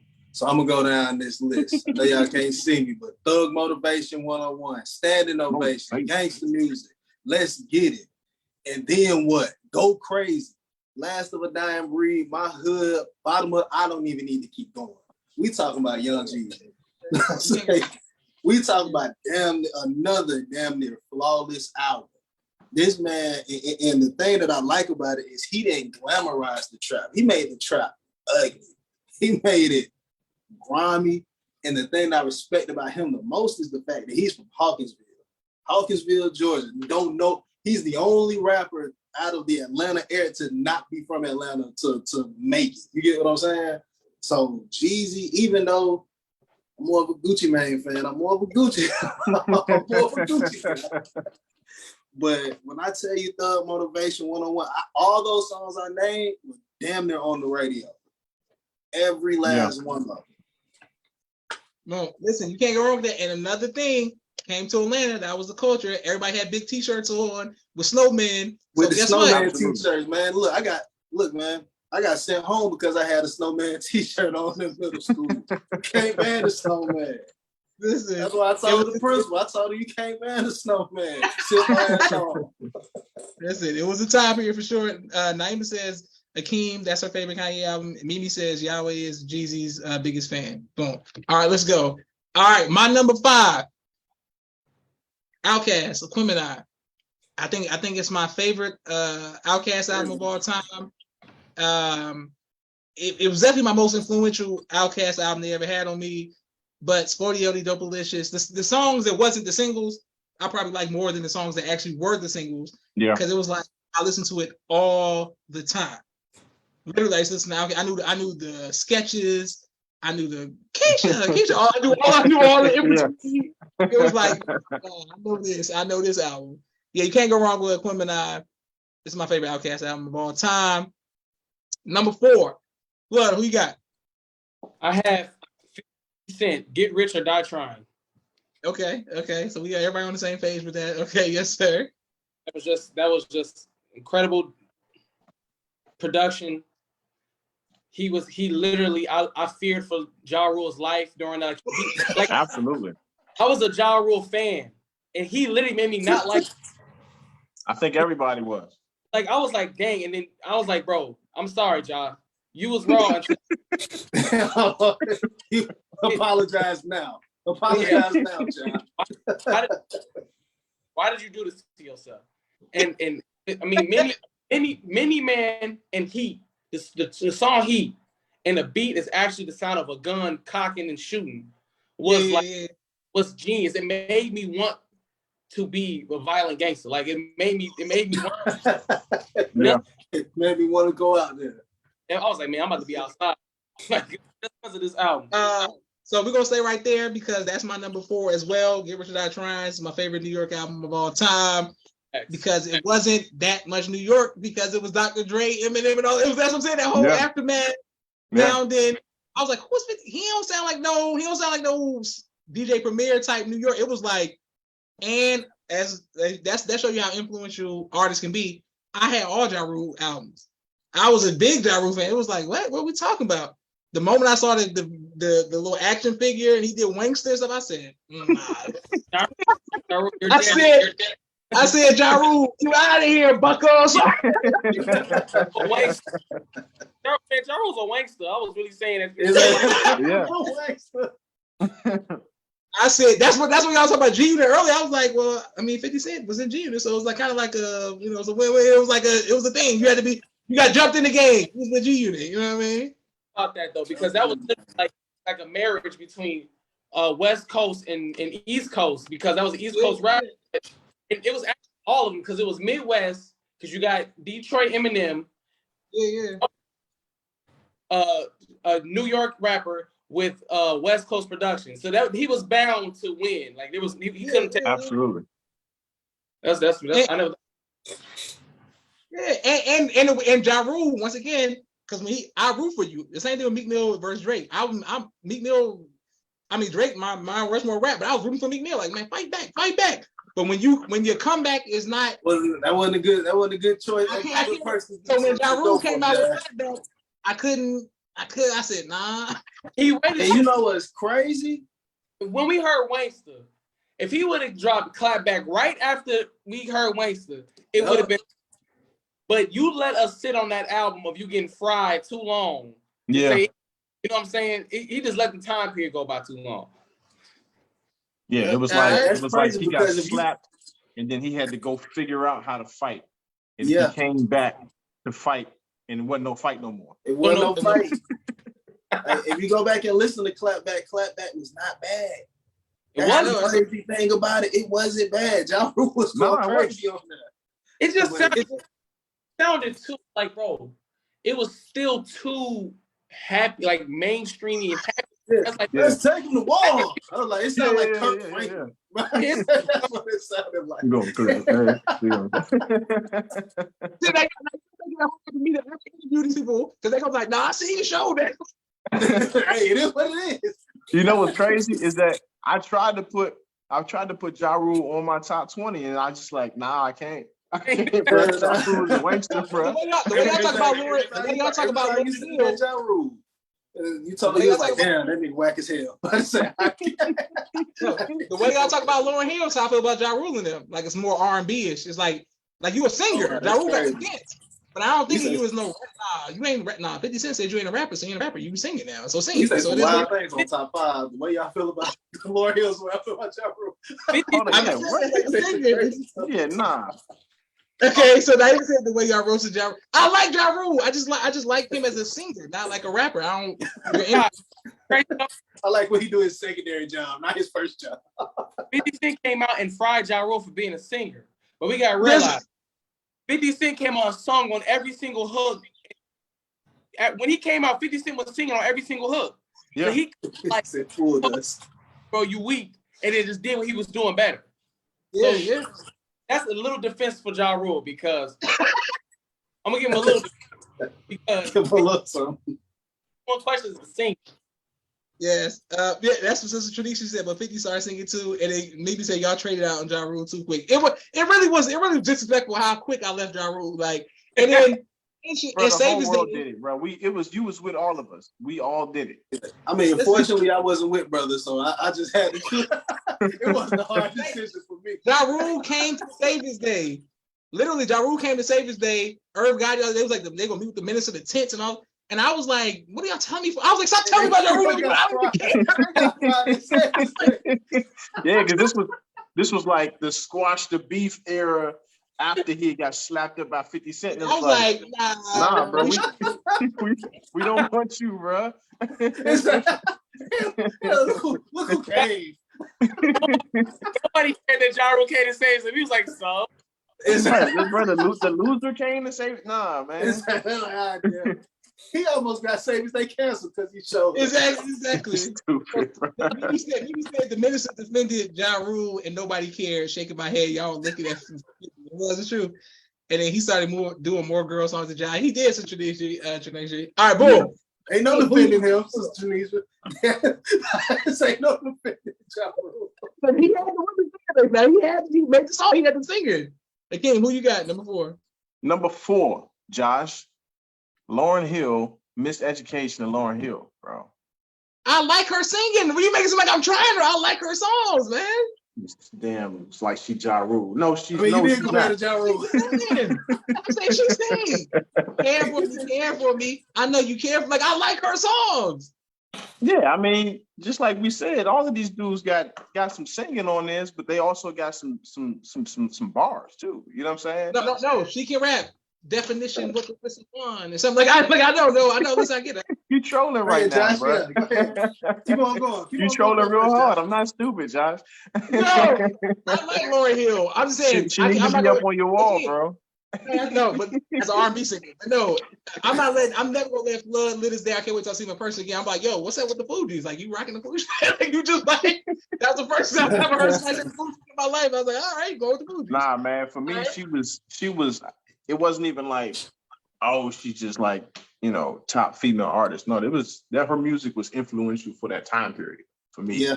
You know what I'm saying? And so, yeah, that's why I had to. You know what I'm saying? And the fact that she's somebody who I didn't pay attention to that wasn't cussing until I got older and was like, she was killing it and wasn't cussing. Like, she was trying to be like positive. And it was, like, and for me, I can put that as like dope ass album, but it's not like she ain't in my top 10 favorite artists. But that was a complete album. Boom, she did that one time in her life. You know what I'm saying? Everybody knows the words. Absolutely. Everybody knows the words to that. There was not the one car I didn't get into who didn't know. Oh, number 12, number 13, number 14. Yeah, absolutely. Yahweh, who you got for number 4? Number 4, I got to go with Kendrick Lamar, The Pimp a Butterfly. Okay. I got to go with The Pimp a Butterfly, and it's just because of how influential he was at that time. He was so different, and he went so left field compared to Good Kid, Mad City. Like, I mean, the funk beats and things that he chose and live instrumentation that he chose to put on, like the album version versus like the version that he put out for mainstream media. Like, if you listen to what is it, the I song, the I Love Myself song that we hear that it's on commercials and stuff, it's nothing like that. That album version is hey, these gangsters get ready to fight. Hey, break this up before they get a shootout. It was a crazy like way that he spun it versus the version that he gave us for the radio.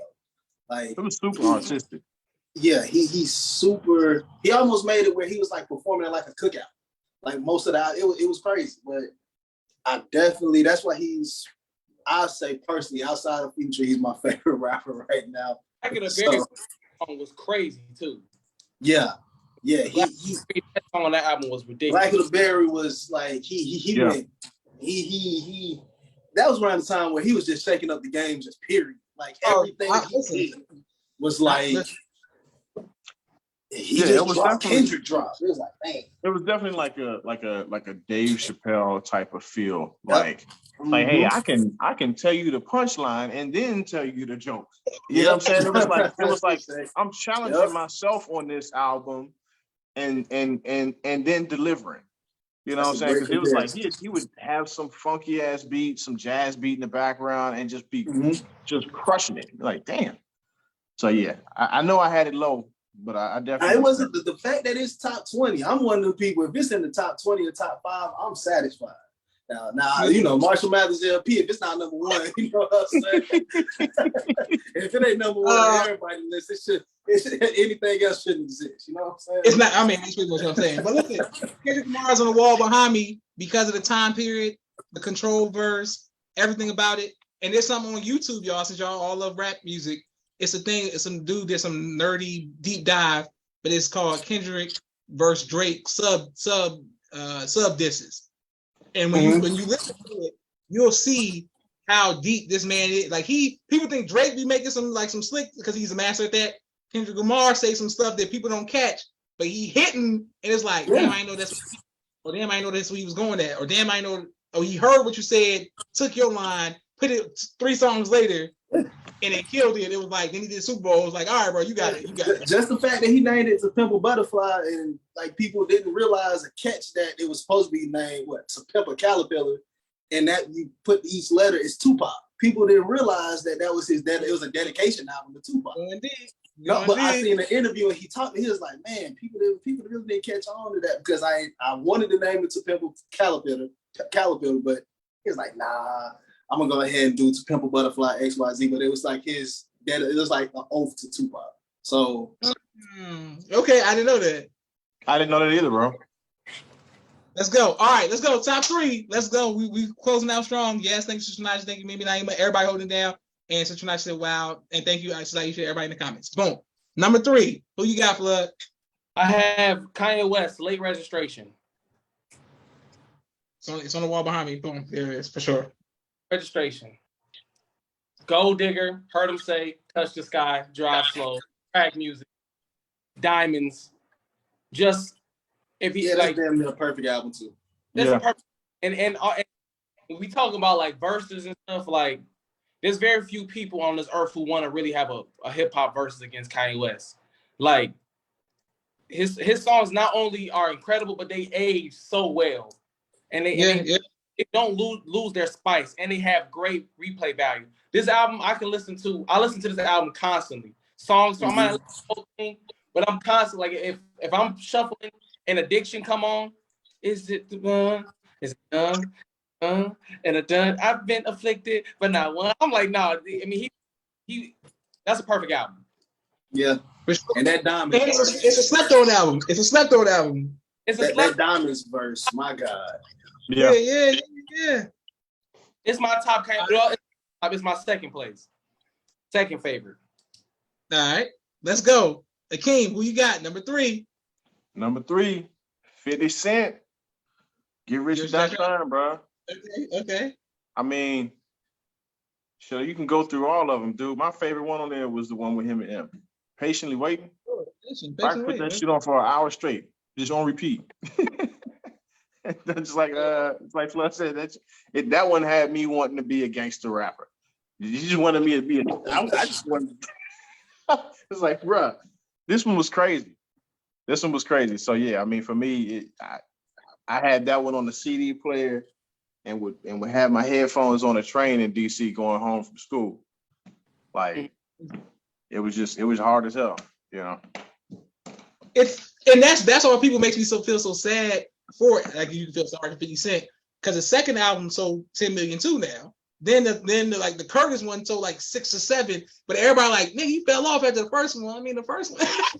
Yeah, I mean, it just delivered so strong, and what it did. It's so great. How you gonna? Yeah, it just hit so hard. It was, you know, it was impactful for the culture. Just like we just spent all that time talking about. We was, you know, everybody was shit. We was Murder Inc. for real. You know what I'm saying? And when he came along with this whole G Unit shit, it was like, hold up, who is this guy? And then he ripped his ass apart. It was like, oh snap.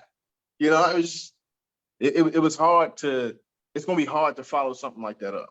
You know what I'm saying? By the same person. You can't go wrong with it. All right, let's go. Yahweh, number 3. Who you got? Number 3 album of all time. This is gonna pain me. It's gonna hurt me because I'm the biggest Outkast fan of all time. But I gotta put Outkast Stank on You at number 3. And my heart is number 1. But if I look at other albums, it's number 3. But this really put how a lot of people think, how you look at like T.I. trap music and the Ludacris, albums. I'm the biggest Ludacris fan on this. He's such a hater.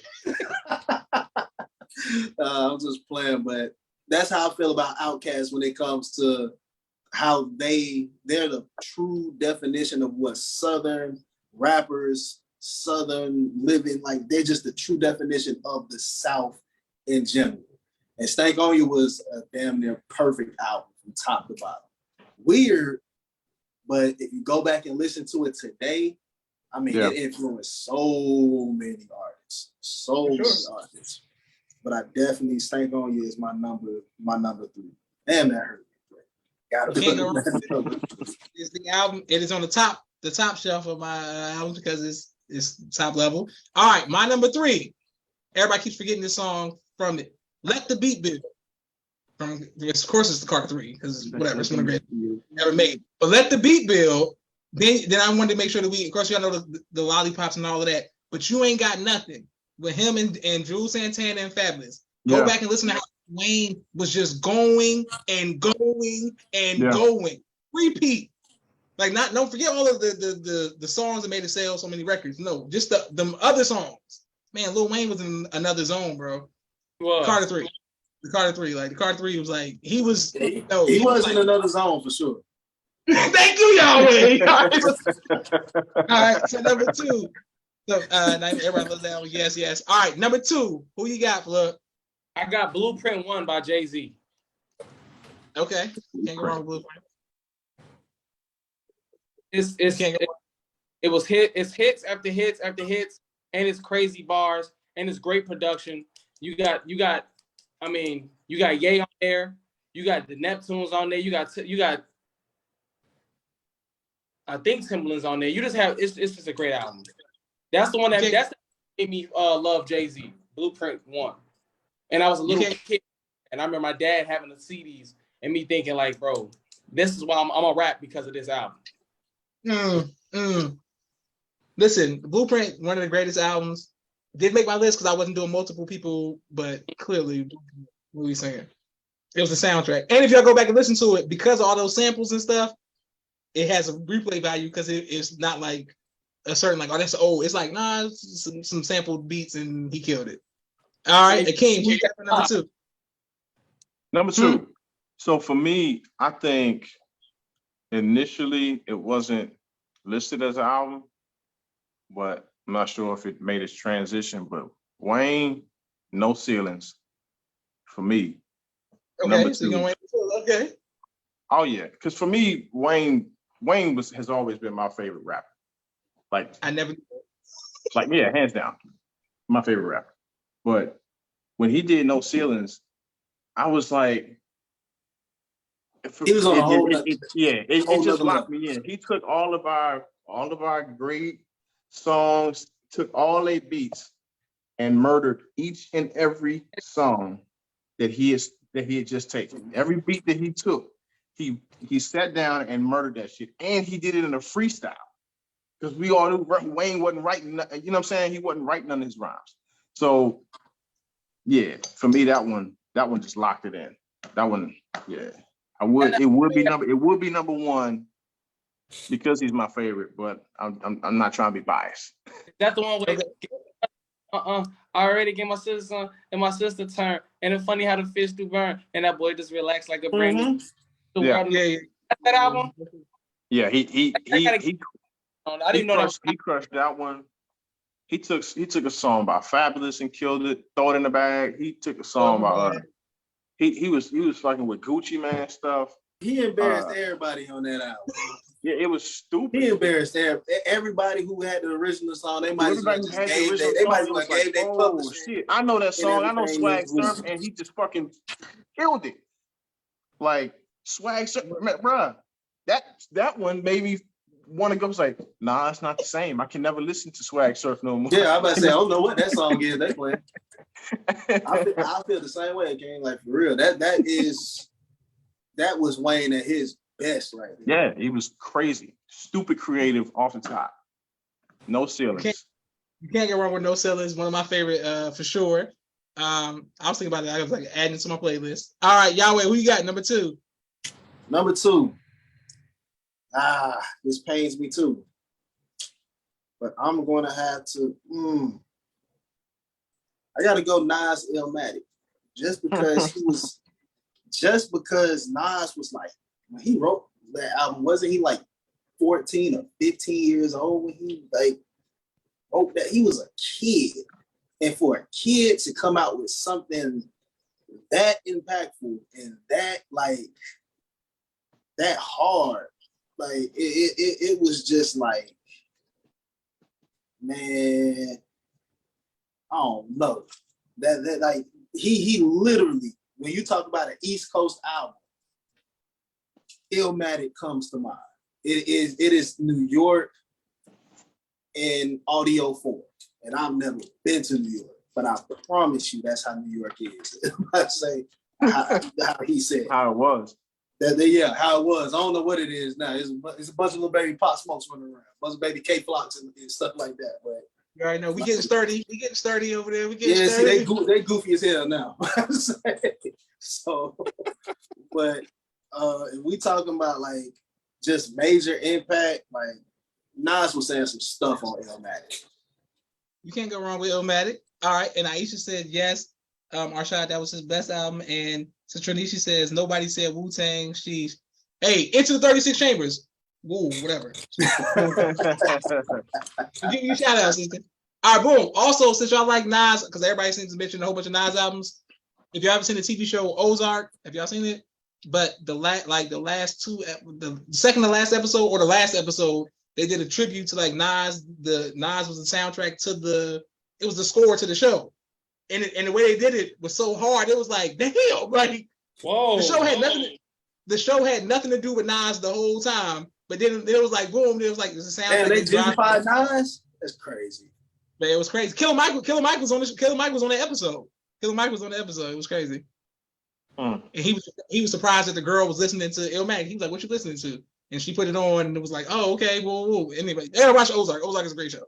But they did a tribute to Nas. All right, my number 2. He wasn't talking about coke and birds. It was more like spoken word. Like, what are we saying? Like, like when he came out, it was everybody was a murderer. Everybody was a gangster. Everybody was a killer. There was no tight clothes, no polo, no freshness.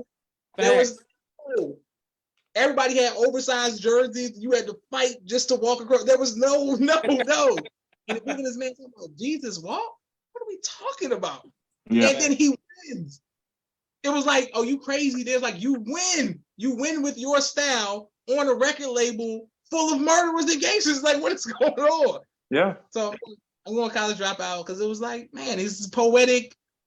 I didn't know how long his run was going to be, but it was a great run. But it was like Roots. All right, Chicago Roots right there.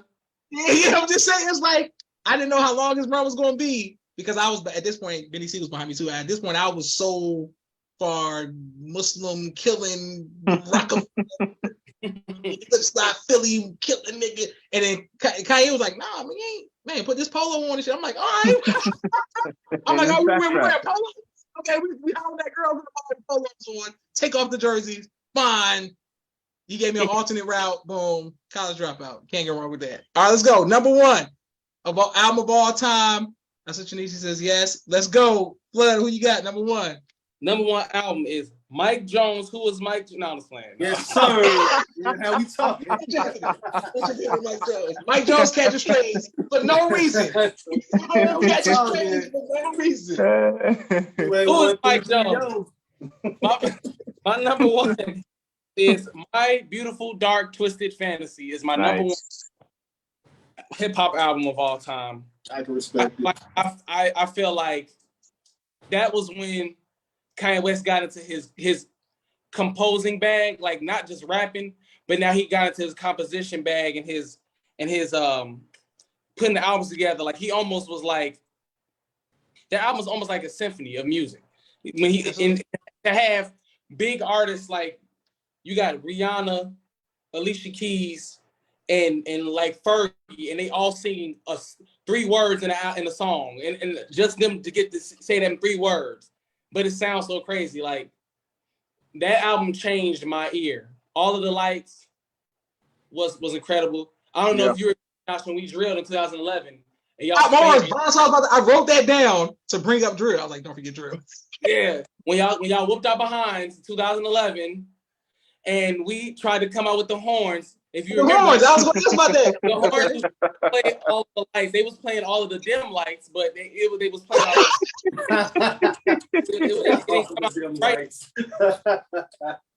That was the soundtrack for 2 years.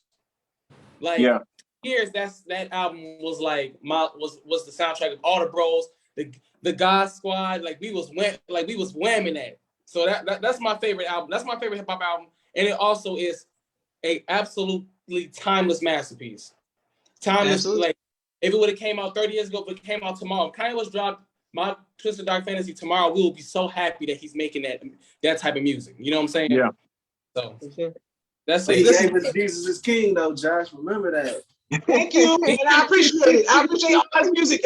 Thank you. All right, so Tanisha said not my girl. Naima said the classic. And Aisha says, yes, Arshad. She calls you Shadi. She said, I watched Shadi grow up. I always love Shadi. Shadi forever. Whatever that means. All right, boom.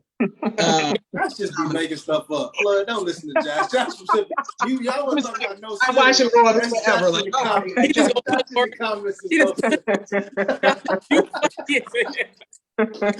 we can't see the comments, but I know that probably wasn't there. That even fit. Like all right, but no, actually, I was going to ask you about My Dark Twisted Fantasy. I was going to say this point. People keep forgetting, out of all the great songs he had, the videos and the pianos and the ballerinas, that Blame Game is probably one of the most creative relationship songs. You like I listen to Blame Game like, God damn, you know what I'm saying? Like, this is the real you, girl. I'm blaming you. Damn, you're right, man. Damn, Blame Game. I like Blame Game. All right, let's go. Akeem, who you got for number 1? Kanye. What was that, Kanye? Damn. College Dropout. College Dropout? Okay. Yeah, man. That's, for me, it's nostalgic.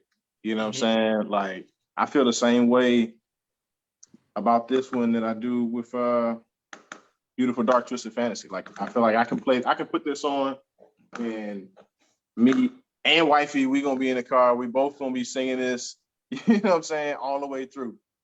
You know, this one was definitely that same vibe, like you said. You know, it was like, oh snap, this and it was like that college time period. You know what I'm saying? So it was this one was dope. Okay, that's one of all time. Same year I graduated from high school. You know, going to college, so it was like, oh snap. You know, it just resonated a little different, like right there for me. Can't go wrong with that. And I was like, speaking of your wifey, my sister, Miriam, that's why when people were saying that it's something nostalgic, during that time period, I never forget my friend Aaron pulling up to the house and saying, because he's like Christian, like he's super saved to this day. He was like, bro, you gotta hear this album. You gotta hear this. You gotta hear this. You gotta hear this shit. And I was like, okay, what is it? And he put Jesus Walks on before everything else. I was like, okay, whatever. He's like, go listen to the whole thing. And I went back and heard the beginning leading up to it. I said, okay. You know what I'm saying? Right. The first time he put that in my ear, I said, oh, this is some, okay, this is what we doing. At first I thought it was a Jesus rapper. I was like, Big Aaron never play this song in front of me ever again as long as you live. Just Jesus Walk by himself. But then when I heard the whole thing, I was like, okay, you know what I'm saying? What's going here? All right. As much as we give him, you know, like shit nowadays, Kanye probably got the craziest catalog, bro. Absolutely. Like I didn't realize that until I was trying to make this list. It's like, bro, I could have put I could have put like 5, 6 albums on here, and it wouldn't have That's been what I'm saying. That's disrespectful why to anybody else, you know? I ain't saying nothing. I was like, I'm let you have it. Akeem, you remember when Kanye West and Drake supposedly squashed their beef and they had that concert together? And when they did that concert, and the quality, I always was like, well, the only person that could go up against Kanye West would be Drake. You know what I'm saying? Yeah. I always say Drake would be the only person. But the quality of and the timelessness of Kanye West's catalog, there's nobody that can really touch every part of your musical soul like he can. Yeah. Like his discography would. And I remember I was thinking, bro, this man wrote he is a crazy ass genius. Kanye West song. The Drake find I better find you. That's a Kanye West song. Yeah. When I heard that song, I was like, this is crazy. But then I realized this is 808s a Heartbreak Throwaway. That's what the song is. So I mean, he the GOAT, be honest, with the discography. Okay, good. I'm so glad you brought up that discography 20 because we gotta get to GOAT because my number one's coming up. Speaking of GOATs, all right, yeah. Yahweh, who you got number one? All right, so number one, I'm gonna have an honorable mention.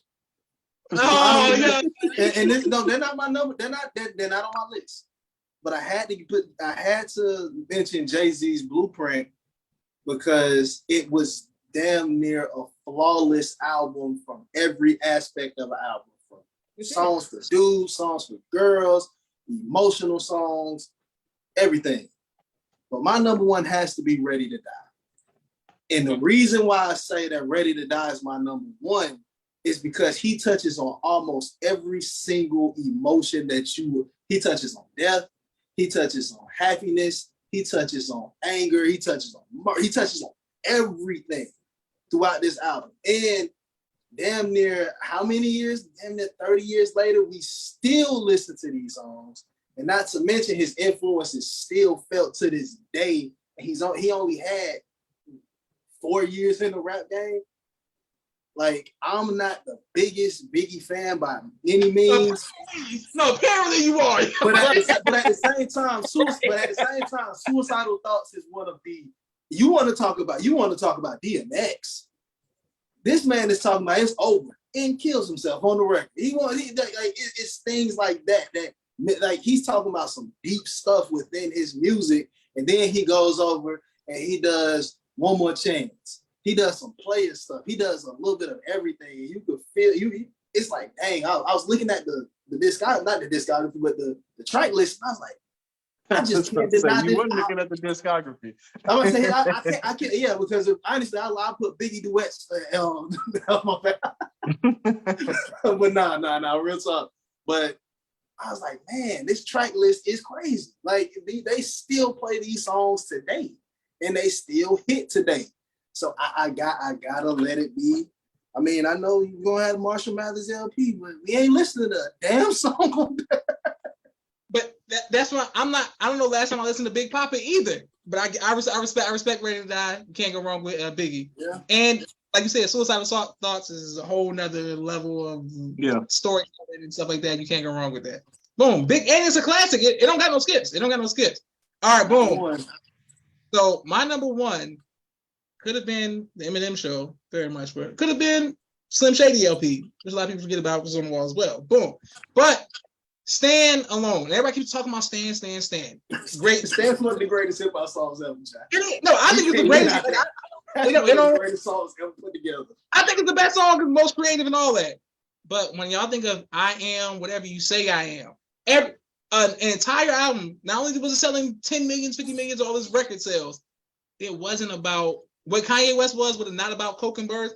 It wasn't no party song. It wasn't like, come, I got my money than you. It was like, yo, I'm mad, I'm angry, I'm upset, and I'm gonna kill people.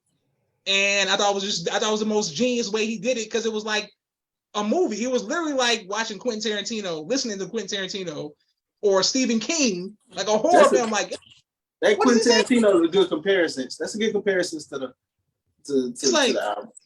What he's saying? Is he killing? The song Kim, crazy. That's what I'm saying. Yeah. It's like I just for creativity. You get a white man number one spot, Jack. Look, only on top 5. You know what I'm saying? You get a We'll white give you man the grease. number We'll one. give the white man the number one spot, baby. You said only on top five. Oh, yeah. And if Yahweh didn't just randomly throw Outkast under the bus for Biggie, I do not understand. My God.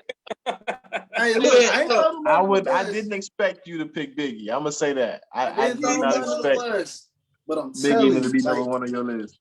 I was Not- like, dang, I can't deny this. I was like, Not- my God. Naeem was going. Scrappy or something like that. I would have expected it. But if you, You were saying BBK. I thought you were going to go, Underground Kings or something. If we were going with like my personal favorites, then this would have been a different list. But I was just going off of like stuff that's undeniable.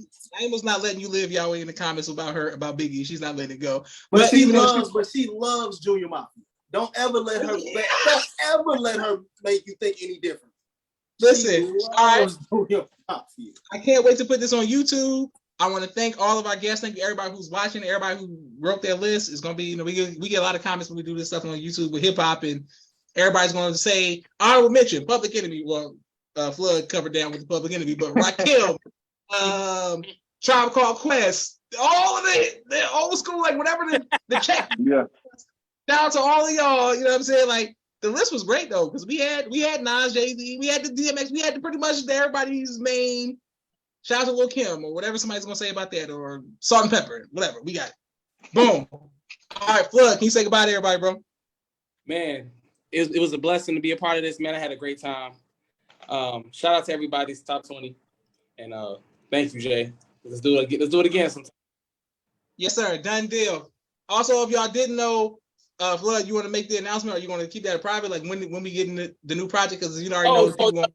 You getting some work by, like I said at the beginning before we got on this, the end of December or early January, I'm dropping some heavy stuff. It's not gonna be a project, but I'm dropping I'm dropping artwork. I'm dropping some art that Okay. I can let your ears listen to, and in the spirit of all these great albums that we talking about, hopefully one day, some 20, 30 years down the line, they'll be saying I had one of the hardest hip hop albums of all time.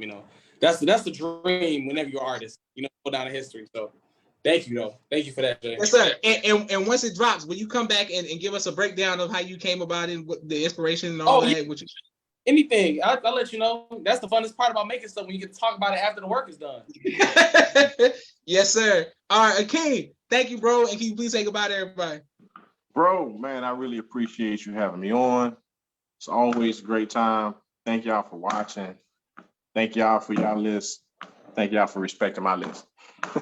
Absolutely. And what's funny is me and Akeem have known each other for so long, and I learned more about him on Top 5 today than I ever did musically. Wow. I'm like, I never know. Like, I would have never known Lil Wayne was your favorite rapper. I would have never known that. Oh, all right. And Brooklyn's in the house. Yahweh, what you got? Oh, Say goodbye Brooklyn. In the house. Oh man, but yeah, man. I just want to teach y'all, man. Just don't judge a book by its cover, man. That's all. That's all. Just because I listen to a little Future, a little Young Thug, don't mean I don't dig in the crates. Gucci Mane didn't make the list, bro. Gucci Mane doesn't have a good album. Okay. Dave versus Roger Davis definitely gets honorable mention for me in this. Dave versus Roger Davis was fire. That was his best album. Sorry. I know you ain't about it no more. I'm sorry, but but hey, man, Josh, it was good being on here as always. And hey, everybody like, comment, subscribe, all that good stuff. You already know. Thank you. And Sister Khadija has been texting me saying, please forgive her. She's too late. She on that list. I said, you're already on the list. when you this late, sister, come on now. What they say on Johnson Family Vacation, Josh? What they say? Al Green, shot. That's the list she on. She out of here. What they say, Josh? All right, Sister Janisha says, peace, family, peace. And thank you, everybody. We can't wait to see y'all in person, too, at Savior's Day, inshallah, whatever we're going to bump into each other. This is Joshua Leonard Muhammad, signing off for the People's Podcast. Thank y'all. Go on.